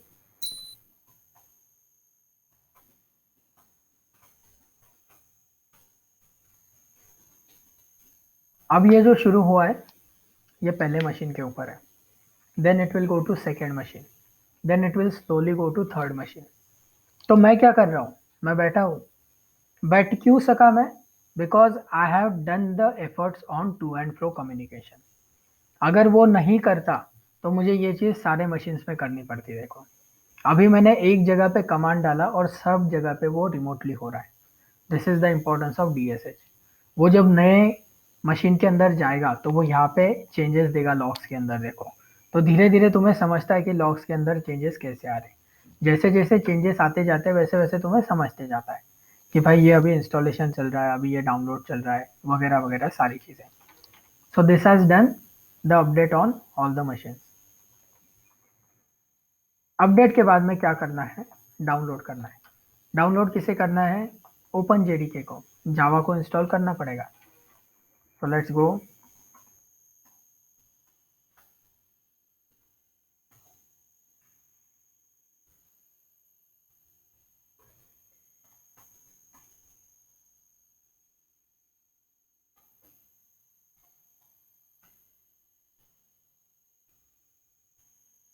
अरे भाई -Y देना भूल गए हम। व्हाट हैपेंस बेसिकली इज, वो जब हम इंस्टॉल बोलते हैं ना तो वहाँ पे एक प्रॉम्प्ट आता है। वो Y और N का प्रॉम्प्ट हमें बहुत बार मिलता है। देखो तो वो पूछता है इंस्टॉल करना है कि नहीं करना है। तो अब क्या हुआ, -Y अगर दिया तो उसे समझता है कि इंस्टॉल करना ही है। अगर नहीं देते तो वो बाय डिफ़ॉल्ट एरर दे देता है।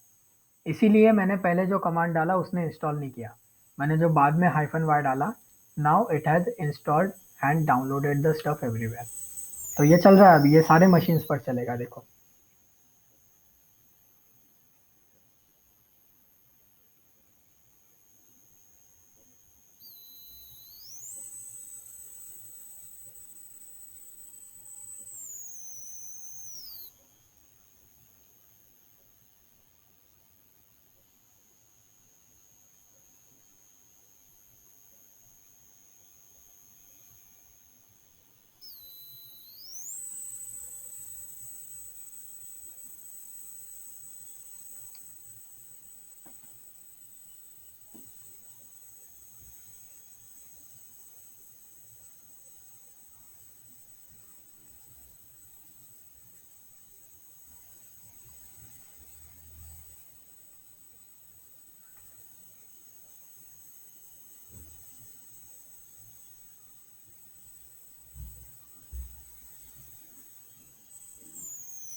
एकदम आराम से चल रहा है भैया। किसी को कोई सवाल है तो पूछ लो, कुछ कर लेते उतने टाइम में कवर। इनको टाइम लगता है। sudo su can we add the IPs in host dot allow? अरे भाई वो बहुत पुरानी चीज हो गई। host dot allow, host dot deny, वो चला गया अभी, उसका छोड़ दो तुम। देखो होस्ट डॉट अलाउ का क्या होता है बेसिक, कि you are allowing the IPs जिनके साथ में कम्युनिकेशन सेटअप करना है। तो उसके लिए क्लाउड के ऊपर तुम्हारे पास क्या है, इस चीज का आंसर दो अभी मुझे। What do you have on cloud that works with that particular thing? Any guess दो। अभी अपना कवर हो चुका है वो। ठीक है।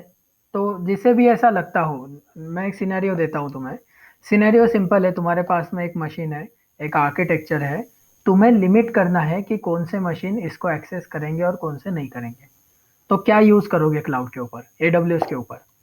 हम सबने सीखा है उसको। So take a wild guess. आज आके 3-4 सर्विस तो सीखी है।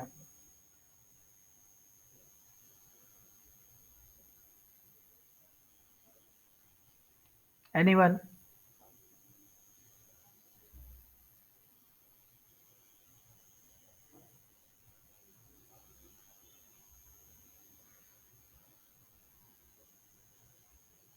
Security groups. Basic network level का कंट्रोल सबसे पहले कहाँ पे एग्जिस्ट किया? सिक्योरिटी ग्रुप्स के ऊपर। So that's your point of contact. वहीं पे तुम सारा सेग्रीगेशन कर देते हो। और यहाँ पे एक्चुअली देखो, it is not about allowing और denying the host, it is about the recognition of the host. Alright, ये किसी को अलाउ और डिनाई नहीं कर रहा। Go back 2 steps. Let's go back here.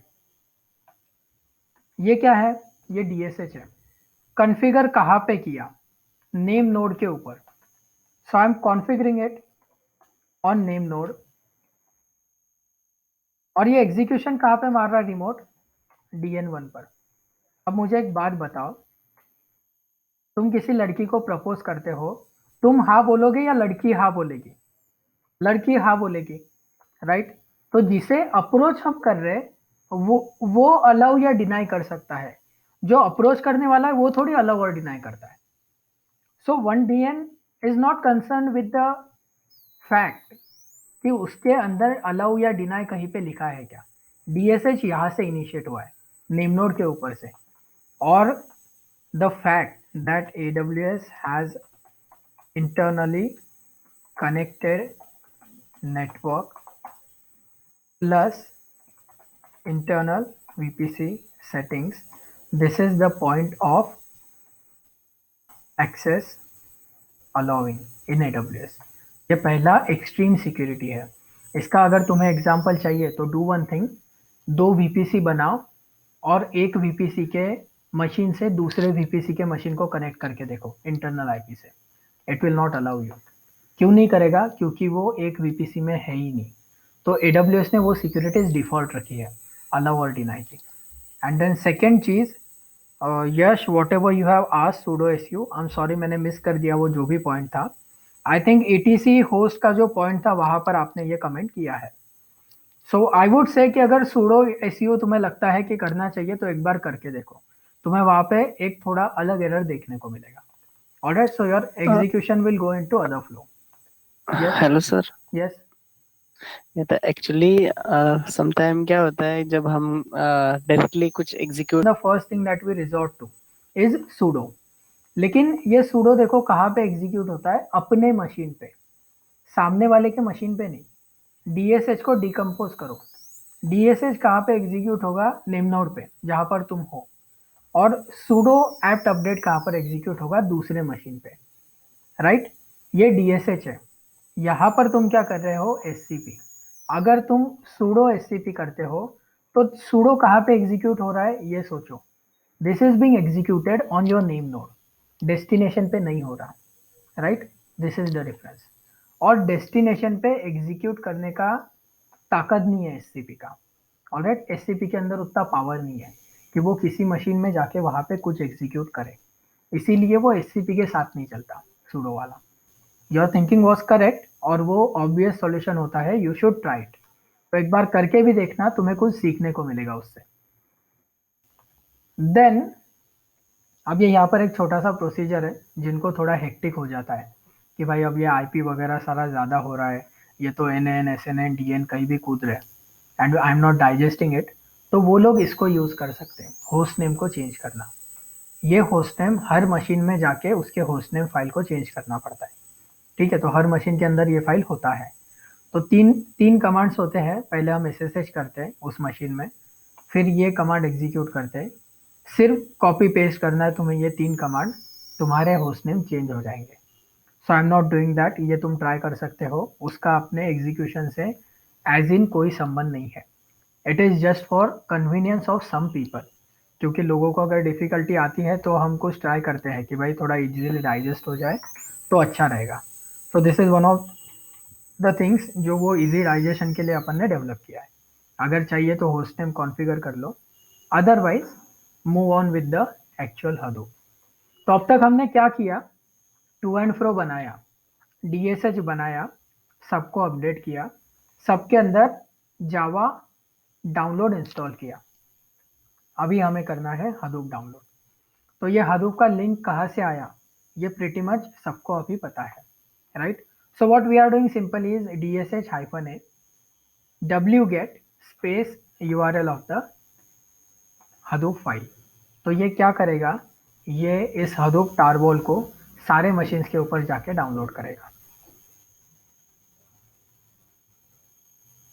तो ये डाउनलोडिंग शुरू हुआ, डाउनलोडिंग हर मशीन के ऊपर करेगा।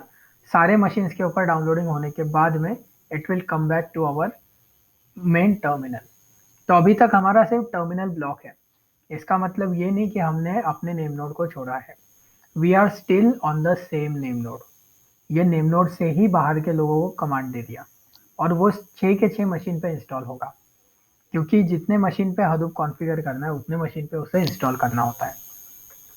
तो अभी कैसा है पता है क्या, अभी अपने घर की खेती है, जैसा चाहे वैसा हम अभी सीख रहे हैं, इसीलिए ये सारी चीज़ें अलाउड होती है। जब ये समझ जाता है, इंडस्ट्री वाले अपने को नए चैलेंज देते हैं, वहाँ पे जाने के बाद में इन सबको प्राइवेट सबनेट के अंदर डाल देंगे। अब बताओ, प्राइवेट सबनेट से कनेक्ट करने के लिए पहले नेट बनाना पड़ेगा, डायरेक्टली तो ये कनेक्ट होगा ही नहीं। तब जाके तुम्हें नेट का इंपॉर्टेंस समझ में आता है कि भाई if you want to go to the internet private machine से, तो साला डीएसएस तो काम करेगा लेकिन इंटरनेट कहाँ पे काम कर रहा है, इंटरनेट इज़ नॉट एक्सेसिबल। तब जाके नेट पहले सेटअप करना पड़ता है, फिर वो नेट हमको इंटरनेट से ये हदूप वदूप डाउनलोड करने देता है। और कुछ कंपनियां इतनी खड़ूस होती है कि वो अपने को ये डाउनलोड भी नहीं करने देते। वो बोलते हैं नहीं भाई तू वहां से नहीं डाउनलोड करेगा, ये देखो यहाँ पे ये सर्वर है ना, HTTPS के आगे ये जो तुम्हें एड्रेस मिल रहा है, this is a server address, archive.apache.org। Server को होस्ट किसने किया, अपाची ने किया। कुछ कंपनी इतनी खड़ूस होती है, नहीं भाई तो अपाची से डाउनलोड नहीं करेगा, sorry you can not do that. तो फिर अपने को क्या करना पड़ता है, now in that case we need to host our own server. So they tell you कि you need to host your own server, तुम अपना सर्वर बनाओ, वहाँ पे फाइल होस्ट करो, अपनी कंपनी के लोग उसको एक्सेस करेंगे। तो कंपनी वाले ऐसे कुछ भी एड़े चले कर सकते हैं अंदर जाके। तो सर्वर बनाना is not a big deal, वो कल बैश का छोटा सा कोड होता है, how to host Apache server search मार लो, एक सिंपल सा ब्लॉग मिलेगा, 3 कमांड के अंदर सर्वर चालू हो जाता है। तो बस वही है, कमांड 3 होते हैं लेकिन अपने दिमाग को हेडेक होता है ना भाई, जो अपने को यूआरएल्स वगैरह याद रखने पड़ेंगे, जो नया EC2 बनाना पड़ेगा, वो अपने को थोड़ा एडिशनल हेडेक होता है। बाकी if you are working on cloud, अपने को ये चिंता नहीं रहती कि भाई सर्वर कहाँ से लाऊं कहाँ से बनाऊं, अपने को वो कोई लेना देना नहीं होता। So anything works for us, if they allow us to fetch the file from proper server तो ठीक है, अगर नहीं अलाउ करते तो भी ठीक है। Then you have the next command. ये कमांड क्या करती है, अनटार करती है। तो अभी इसका इतना पोर्शन तुम्हें पता है, राइट। तुम्हें tar xzvf हडूप वाला फाइल का नाम ये तुम्हें पता है, dsh-a भी पता है। नाउ लेट्स सी -c क्या करता है। तो -c सारे मशीन्स के ऊपर tries to process it in parallel manner. तो -c के साथ में जो प्रोसेसिंग होता है वो कितना ज़्यादा फास्ट हो रहा है देखो। सो ये बेसिकली सारे मशीन को फोर्स कर रहा है एग्जीक्यूशन, इसीलिए ये इतना फास्ट में घूम रहा है। उसे घूमने दो। बाकी का कमांड कॉपी करके रखते हैं, अपने को बस पेस्ट करने का है। तो कमांड किसी को याद करना रिकमेंडेड नहीं है अपने साइड से, ठीक है। कमांड नहीं आते मत आने दो, कोई टेंशन नहीं लेने का उसका, लेकिन अपन कहाँ पे मूव करने वाले वो ज़्यादा इंपॉर्टेंट है अपने लिए। तो ये फाइल्स अनटार नहीं हुए मोस्ट प्रोबेबली।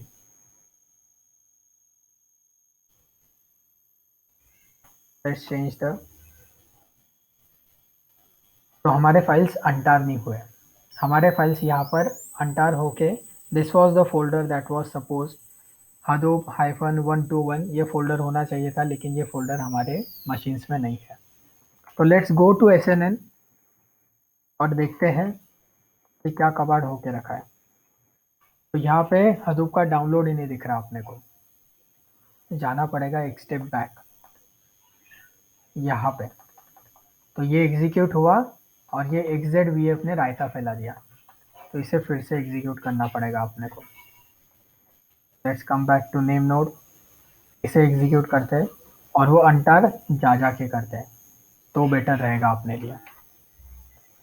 तो जब तक ये डाउनलोड होता है, now understand the next flow.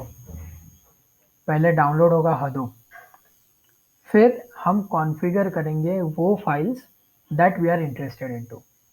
अब हमने एक कंसेप्ट देखा था सिंगल नोड के टाइम पे, तो हमने बोला था कि the configuration files are also called as override files, right. Override हमने क्यों बोला था, बिकॉज अगर उनको तुम चेंज नहीं करते then there are some default parameters that Hadoop is going to use। तो ऐसा नहीं है कि तुमने कॉन्फ़िगर किया तो Hadoop चलेगा, नहीं किया तो नहीं चलेगा, नहीं किया तो वो उसके हिसाब से चलेगा। That's the difference. तो अभी हम क्या करने वाले, अभी हमारे पास 6 मशीन है। अब 6 मशीन के ऊपर अगर हम वो 5-5 6-6 फाइल कॉन्फ़िगर करते बैठेंगे तो 36 कॉन्फ़िगरेशन हमें करना पड़ेगा।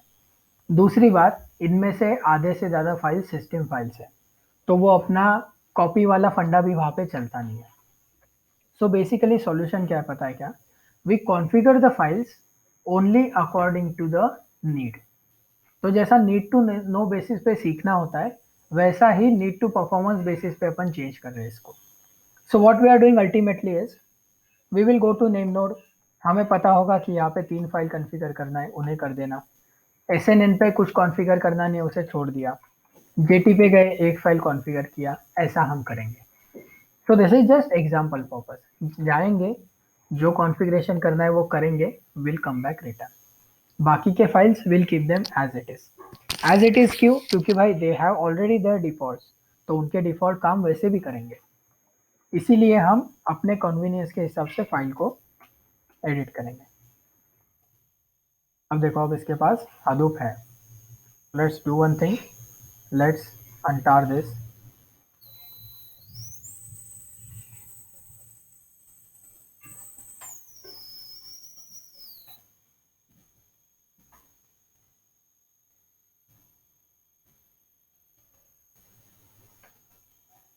दिस वाज द फोल्डर जो कि अवेलेबल नहीं था, इसकी वजह से हमें एरर आया है।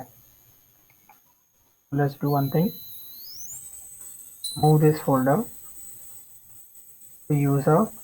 अभी ये 1 पॉइंट वर्जन है अपना, 1.2 है, तो लोकल Hadoop होगा, right. According to the version तुम्हारा पाथ चेंज होगा। तो it has been moved, let's exit this. अब ये चीज़ बार बार करना तो अपने को परवड़ेगा नहीं, so let's do one thing, इसे एक बार फिर से ट्राई करके देखते हैं हम।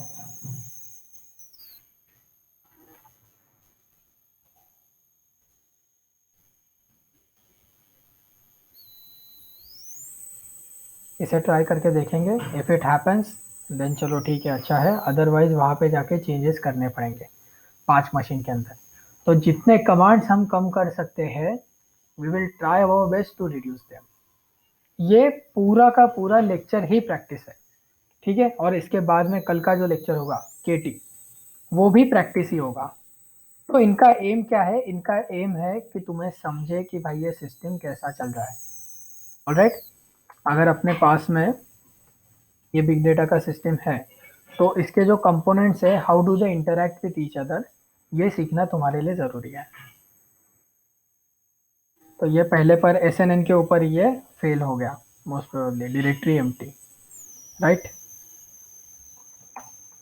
जीटी को जाते हैं, जीटी के अंदर कमांड को डाल के देखेंगे। लेट्स एलएस, ये यहाँ पर भी अंटार हुआ नहीं है, so that untar command is not working with our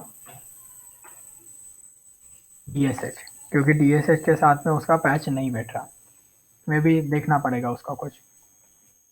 let's execute our MV,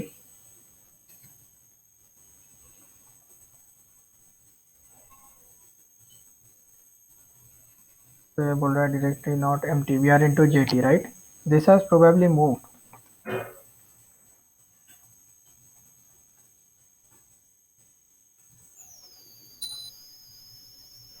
yes.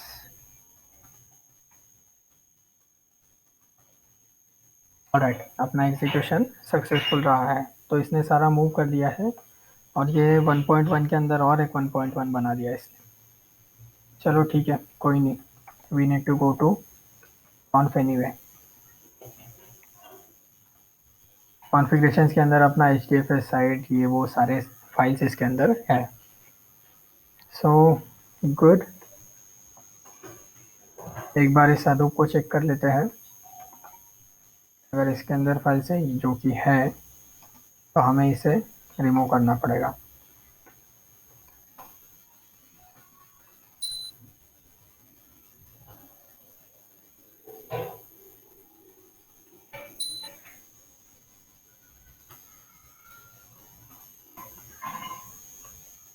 Right, it has been remove.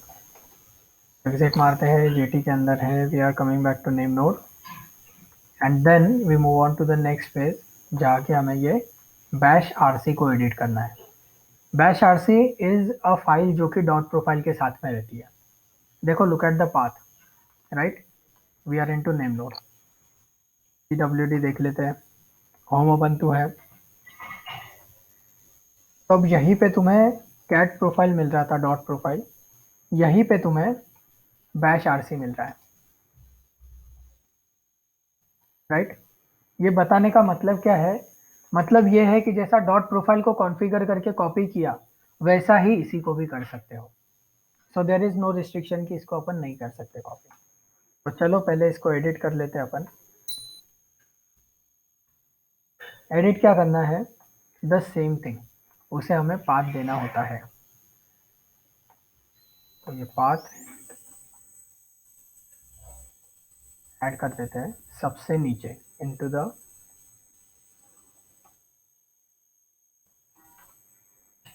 This is giving the same path जो कि हमने उसको सिंगल नोड में दिया था। भाई हडूप का प्रीफिक्स कहाँ पर है, हडूप का पाथ क्या है, जावा का पाथ क्या है, जावा का होम क्या है, ये सारी चीजें इसको दे रहा है। We have written this.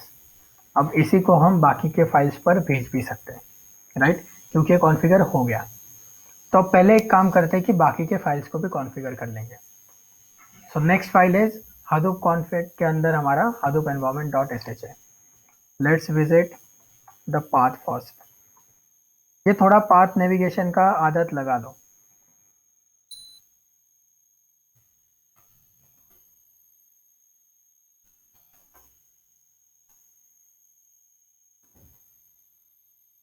ये फाइल हमें एडिट करना है, Hadoop environment dot sh।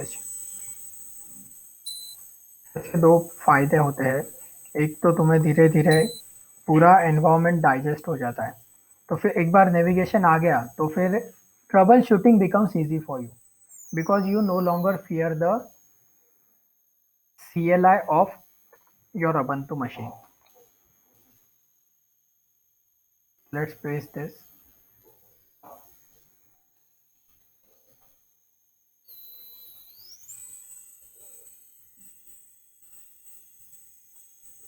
Then दूसरा फाइल coresite.xml, यह भी यहीं पे पड़ा है, देखो। Let's edit this. कुछ चीज़ें हैं जो स्क्रिप्ट में से तुम्हें जैसे के वैसे कॉपी करनी है, और बाकी चीज़ें हैं जो तुम्हें समझना है, राइट। अब जैसा ये इसको पूरा कॉपी करोगे तो एग्जीक्यूशन मक्खन चलेगा, कोई टेंशन लेने की जरूरत नहीं। लेकिन अगर ऐसे ऐसा नेविगेट करके अगर जा रहे हो तो जो कोड है वो कोड लाइंस कॉपी करो, बाकी नेविगेशन की आदत डालो। उससे what happens is you become fluent in this system. तो धीरे धीरे तुमको पूरा स्क्रिप्ट आसानी से समझने लगता है कि वहां पे क्या चल रहा है। यूं नहीं कि भाई ये एग्जीक्यूट किया फिर वो फाइल एडिट हुआ, वो फाइल कहाँ पे था ये भी तुम्हें डाइजेस्ट हो जाता है। Let's edit the next file. ये कौन सा है, H D F S site.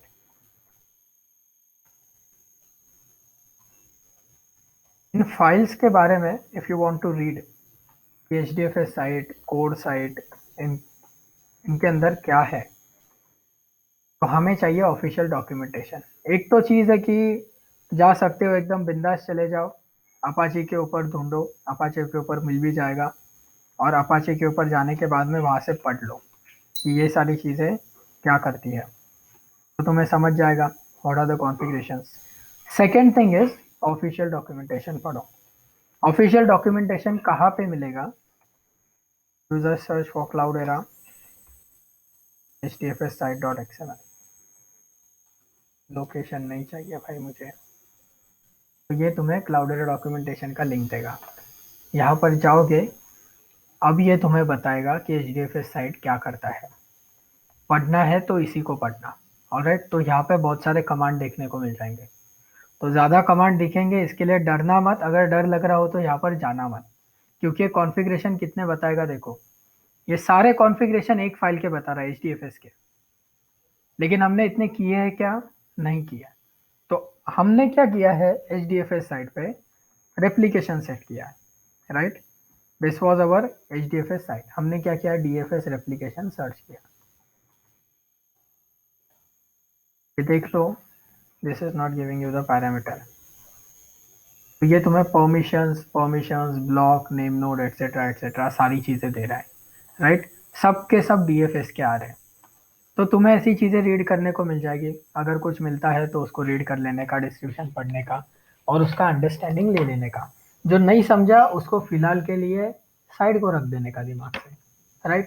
ज़्यादा दिमाग पे लोड देने का नहीं, धीरे धीरे अपने को सब कुछ समझता है देखो, एकदम से लोड लेके कुछ मिलता भी नहीं है। यू कैन गो देयर और वन बाय वन सारे साइट का वैल्यू निकाल निकाल के पढ़ सकते हो। You can do those things. तो अब हमने क्या किया, हमने वो फाइल्स कॉन्फ़िगर किए that were already configured into single node. Now there is one more thing that you should do, और वो है मास्टर एंड स्लेव कॉन्फ़िगरेशंस। जब तक सिंगल नोड कर रहे थे you are having one machine, एक मशीन होने की वजह से देयर वाज नो इशू। अब तुम्हारे पास मल्टीपल मशीन है, तो हडूप को कैसे पता चले कि भाई मास्टर कौन है स्लेव कौन है, इसके लिए हमें ये कॉन्फ़िगरेशंस करने होते हैं। तो सबसे पहले मास्टर्स को एडिट करना पड़ेगा, हम वैसे भी नेम नोड के ऊपर है। So let's edit masters. ये देखो यहाँ पे पड़ा है masters file, it is having local host. SN और SNN दोनों डाल दो मास्टर्स के अंदर, सेव दिस। दूसरा फाइल एडिट करो स्लेव्स का। स्लेव्स के अंदर कौन आएगा, स्लेव्स के अंदर जो है 1DN 2DN 3DN। यहाँ पर तुम्हें वही कॉन्फ़िगरेशंस बताए गए। तो अब एक चीज ध्यान में रखो, तुमने ETC होस्ट को कॉन्फ़िगर किया है, राइट। ETC होस्ट कहाँ पर कॉन्फ़िगर हुआ, एट दिस पोजीशन। यहाँ पे अगर 1DN यूज किया है तो हर जगह 1DN यूज करो, यहाँ पे DN1 यूज करोगे तो हर जगह DN1 यूज करना। ऑलराइट, तो मैंने 1DN यूज किया है इसीलिए मैं 1DN लिख रहा हूँ। तो ऐसा डाउट मत आने देना वीडियो देखते बाद में फिर बोलते कि भाई यहाँ पर DN1 लिखा था और हमने इधर 1DN लिख दिया, ऐसा क्यों। Understand why. वाई इसके लिए क्योंकि मशीन लिस्ट में हमने वो एडिट कर दिया ना, इसी के लिए वो फॉर्मेट मेंटेन करना पड़ेगा। मेरा मशीन 1DN को पहचानता है, DN1 को नहीं। And after all they are just names, तुम उसको कैसे यूज करते हो that all depends upon your execution. तो मास्टर स्लेव कॉन्फ़िगर हो गए। नाउ द थिंग इज हम क्या करेंगे, इन सारे फाइल्स को डायरेक्टली कॉपी करने का ट्राई करेंगे। SCP ऑलरेडी एक बार कर चुके, तो हमको समझ गया कि भाई ये चीज़ बहुत अच्छे से चलती है। तो सबसे पहले तो बैश RC को मूव कर देते हैं। cd करके रिटर्न आ गए। यहाँ पे बैश आरसी एग्जीक्यूट करोगे तो होगा नहीं, उसका पाथ अलग है। तो लेट्स इन बैश आरसी, कहाँ भेजेंगे, एसएनएन पे भेजेंगे, होम उबंटू वही पाथ है एसएनएन के ऊपर भी, तो उसने भेज दिया। Now let's change to JT, done. Editing बच गया अपना, देखो सब 1DL 2DL 3DL। What I am doing is, सारी मशीन्स पे फाइल मेरी चली गई। तसल्ली के लिए जेटी के ऊपर जाएंगे और कैट बैश आरसी करना है। सबसे आखिर में अपना देखो ये डेटा आ गया, इसका मतलब हमारी फाइल सक्सेसफुली कॉपी हो गई है। कर लो इसको एग्जीक्यूट, फिर से अपने नेम नोड पे आ जाओ 4178 पे। अब हम क्या कर सकते हैं, अब देखो एससीपी सिंगल हो रहा था, अब मल्टीपल फाइल्स सेंड करेंगे। तो मल्टीपल फाइल सेंड करने के लिए क्या करना होता है, ये कमांड, बस स्पेस इंसर्ट करके दूसरी फाइल का नाम डालो, स्पेस इंसर्ट करके तीसरी फाइल का नाम डालो, एक साथ 5 के 5 6 के 6 फाइल हम भेजेंगे। व्हाट विल डू इज, सबसे पहले तो उस पाथ पर जाना पड़ेगा जहाँ पे हमने कॉन्फ़िगरेशंस करके रखे। तो एक बार मुझे 1DN में SSH करके तसल्ली कर लेना है कि मेरे फाइल्स यहाँ पर है क्या। तो यहाँ पर कॉन्फ है, एवरीथिंग इज गुड नाउ।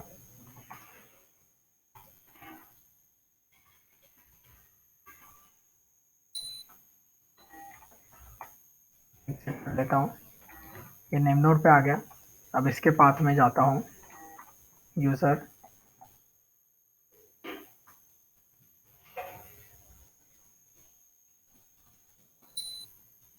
यहाँ से मुझे 5 फाइल्स उठाने हैं।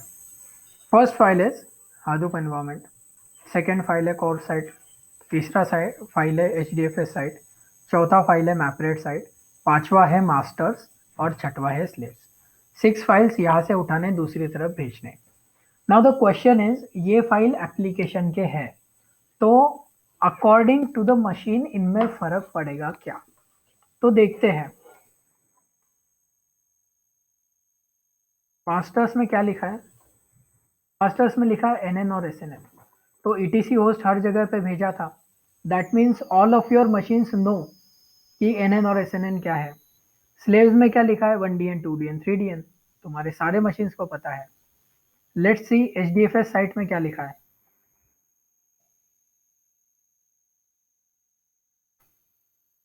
यहाँ पे तुमने बोला भाई DFS का रेप्लिकेशन 3 रखो, DFS के परमिशन मत दो तुम। ये DFS हादूप तुम्हारे 6 के 6 मशीन्स के ऊपर है, so this is not going to change according to the machines. तो 3 फाइल के ऊपर से अपने को पता चल गया कि भाई whatever configurations we have done, those are valid for our total cluster, we don't need to cut off on the configurations here. तो उठाओ SCP को और सबको 1 बाय 1 शुरू कर दो।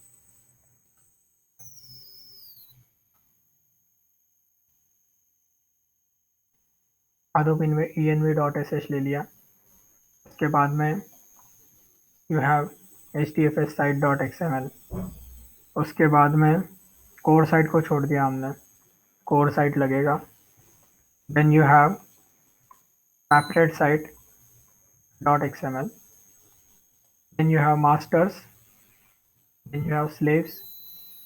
ये सब जाएंगे कहाँ पर जाएंगे, सबसे पहले SNN पे। अभी पाथ ये वाला डालना है, होम अबंतु नहीं डालना है अभी। ऑलराइट, सो जिस पाथ के ऊपर हमारा हदूप के कॉन्फ़िगरेशन फाइल्स वहाँ पर होंगे वही डालना है यहाँ पे। तो ये क्या करेगा, उसे ओवरराइट करने का ट्राई करेगा।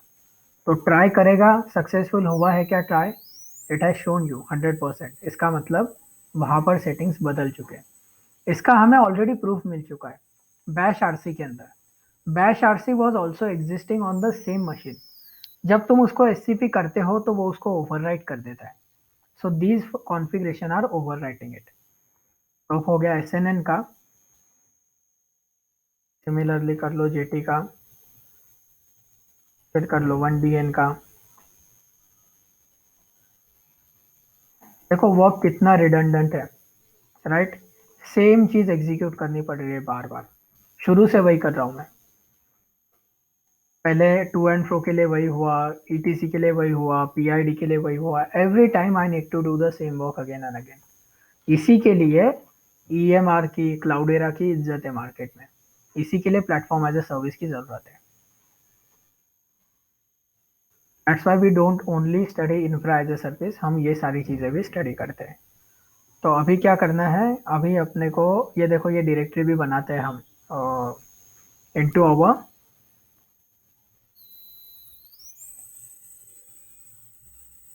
सिंगल नोड एग्जीक्यूशन के अंदर हमने देखा था उसे। So we are into name node now. अब यहाँ पे ये डायरेक्टरी बना देना है हमें। ये डायरेक्टरी क्या है, टेम्पररी डायरेक्टरी है। सो हम एसएसएच के अंदर ऑलरेडी है। देखो यहाँ पर तुम्हें मैंने कमेंट्स डाल के दिए, make sure you are on N, make sure you are on SN, तो जेटी, तो देख लेना कि कहाँ पर हो। बार बार एसएसएच नहीं एग्जीक्यूट करने का। अगर नहीं हो तो एसएसएच एनएन करना जरूरी है, अगर हो तो मत करो। Alright, so let's create the directory now. Directory कैसे क्रिएट हो रही है, डीएसएच से। तो ये एक जगह पर ऑलरेडी थी, इसके लिए नहीं बनाई, बाकी जगह पे उसने बना दी। डीएसएच के एग्जीक्यूशन का एक बात ध्यान में रखो, DSH is going to perform activities on all machines, और ऑल मशीन्स का ही स्टेटस भी ये देता है। तो अगर तुम्हें जीरो आउटपुट मिलता है, जो कि सक्सेस का पैरामीटर है, मैक्सिमम टाइम्स मूव किया, कॉपी किया तो इनका कुछ आउटपुट नहीं होता, तो जीरो आउटपुट माने होता है सक्सेस। या फिर तुम्हें मिलेगा टोटल आउटपुट। टोटल आउटपुट मतलब अगर तुमने अप टाइम पूछा तो 6 के 6 मशीन का अप टाइम देगा, इसका मतलब ये सक्सेसफुल चल रहा है। And then you have something called as partial output. Partial output किसे बोलते हैं, पार्शियल आउटपुट ये एग्जांपल है। तुमने डीएसएच किया, किसके ऊपर किया, हाइफन ए। हाइफन ए मतलब 6 मशीन के ऊपर। इसने एरर कितने दिए तुमको, अ सिंगल एरर। इसका मतलब ये सिर्फ एक मशीन के ऊपर एग्जिस्ट नहीं हो, करेक्टली एग्जीक्यूट नहीं हुआ, बाकी मशीन के ऊपर हो गया, राइट।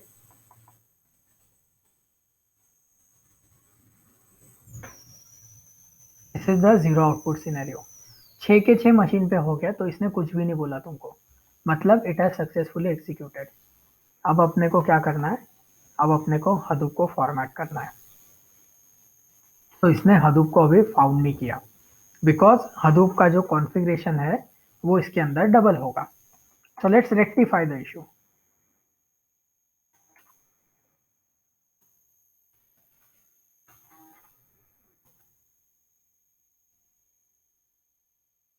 इतने सारे टार फाइल्स आके रखे यहाँ पर, right.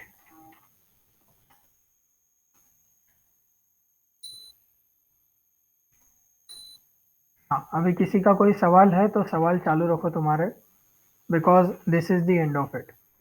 This is all that's included into our multi node execution. तो मेन चीज तो तुम्हारी है डीएसएच की अंडरस्टैंडिंग, बाकी सब कुछ ऑलरेडी एग्जीक्यूटेड है अपना, सिंगल नोड के अंदर भी है। और पूरा का पूरा स्क्रिप्ट ये तुम्हारे साथ शेयर कर दूंगा मैं बैच के साथ में। तो यहाँ से कॉपी कर करके एग्जीक्यूट करना है, वो सारी चीज़ें तुम्हारी हो जाती है। One of the cautionary warning is, इसके अंदर मैंने कुछ मिस्टेक्स रखे हैं। Alright, so there are some intentional mistakes into this script. Mistake ऐसे नहीं है कि तुम फाइंड आउट ना कर सको, मिस्टेक्स ऐसे हैं जो तुम्हें आसानी से मिल जाएंगे। तो तुम्हें एक बार वीडियो देखना है, वीडियो के साथ में स्क्रिप्ट को ऑब्जर्व करना है। बहुत सारी कमांड्स है जो मैंने मैन्युअली इनपुट किया है, कॉपी नहीं किया। कुछ कमांड्स है जो कॉपी किया है। तो तुम्हें ये समझना है कि इधर एग्जीक्यूशन जो हो रहा है और उधर जो स्टेप्स दिए उनके अंदर सिंक कैसा चला है। वो जब सिंक तुम्हें समझेगा तब तुम्हें स्क्रिप्ट समझेगा। सिर्फ कॉपी करके पेस्ट करने में कोई मज़ा नहीं रहेगा। और दूसरी बात ऐसी है कि इसके अंदर जो मिस्टेक्स है, वो मिस्टेक जब तुम्हें एरर आएंगे तब तुम्हें ऑटोमेटिकली पता चलेंगे। जैसा हमने वो sudo apt अपडेट देखा था, जब तक एरर आया नहीं तब तक मैंने वो कमांड भी डाला नहीं है। स्क्रिप्ट के अंदर कमांड भी उस जगह पर है जहाँ पे एरर आता है। Alright, the only difference is मैंने कमांड को एरर के ऊपर रखा है, अगर तुम नीचे वाला कमांड पहले दोगे तो तुम्हें एरर आता है। तो मैंने उतना भी डिफिकल्टी नहीं करके रखा कि भाई एकदम तुम्हें क्रैक करना पड़े उसे। We have kept it at a minimum level, लेकिन तुम्हें समझे ऐसे एरर्स उसके अंदर रखे हैं ताकि तुम्हें ये एग्जीक्यूशन डाइजेस्ट हो कैसे होते हैं। तो अभी अपना 2 घंटा खींच गया आज का। अब 2.5 घंटा मैं करना चाहता था, लेकिन बाद में भी बैच है तो मुझे रेस्ट वगैरह भी लेना है। विल डू वन थिंग, ये जो हडूप के एग्जीक्यूशंस है, these are now your file processing. तो अब तक हमने बिग डेटा प्रोसेसिंग किया बार बार, लेकिन अब तक हमने जो किया है that is only big data configuration. सिर्फ कॉन्फ़िगरेशन हुआ है अब तक। अभी तक बिग डेटा प्रोसेसिंग में हम घुसे नहीं है। हमने कोई डेटा उठा के उसे प्रोसेस किया क्या, हमने किसी डेटा का आउटपुट देखा क्या, तो वो सारी चीज़ें अब तक नहीं हुई। तो ये प्रॉपर इनके आउटपुट वगैरह देखेंगे हम कल के लेक्चर में। और अगर शुरू हुआ तो कर्नेल ट्यूनिंग कल शुरू करके ख़त्म भी कर देंगे, क्योंकि अपना थोड़ा सिलेबस बाकी है। अपना एक लेक्चर बाकी हो जाता है ना तो अपना आधे वीक का सिलेबस पीछे जाता है। दैट्स वाई अपने को कल का लेक्चर भी थोड़ा खींचना है। सो आई विल ट्राई कि दोपहर का बैच कल को थोड़ा डिले हो जाए और हम लगे तो 3 घंटे का एग्जीक्यूशन करेंगे, but we will cover all the topics. तो अभी कुछ डाउट है तो वो डाउट क्लियर आउट कर लो, अदरवाइज आज जहाँ पर रुके हैं इसी पॉइंट से कल को स्टार्ट करेंगे।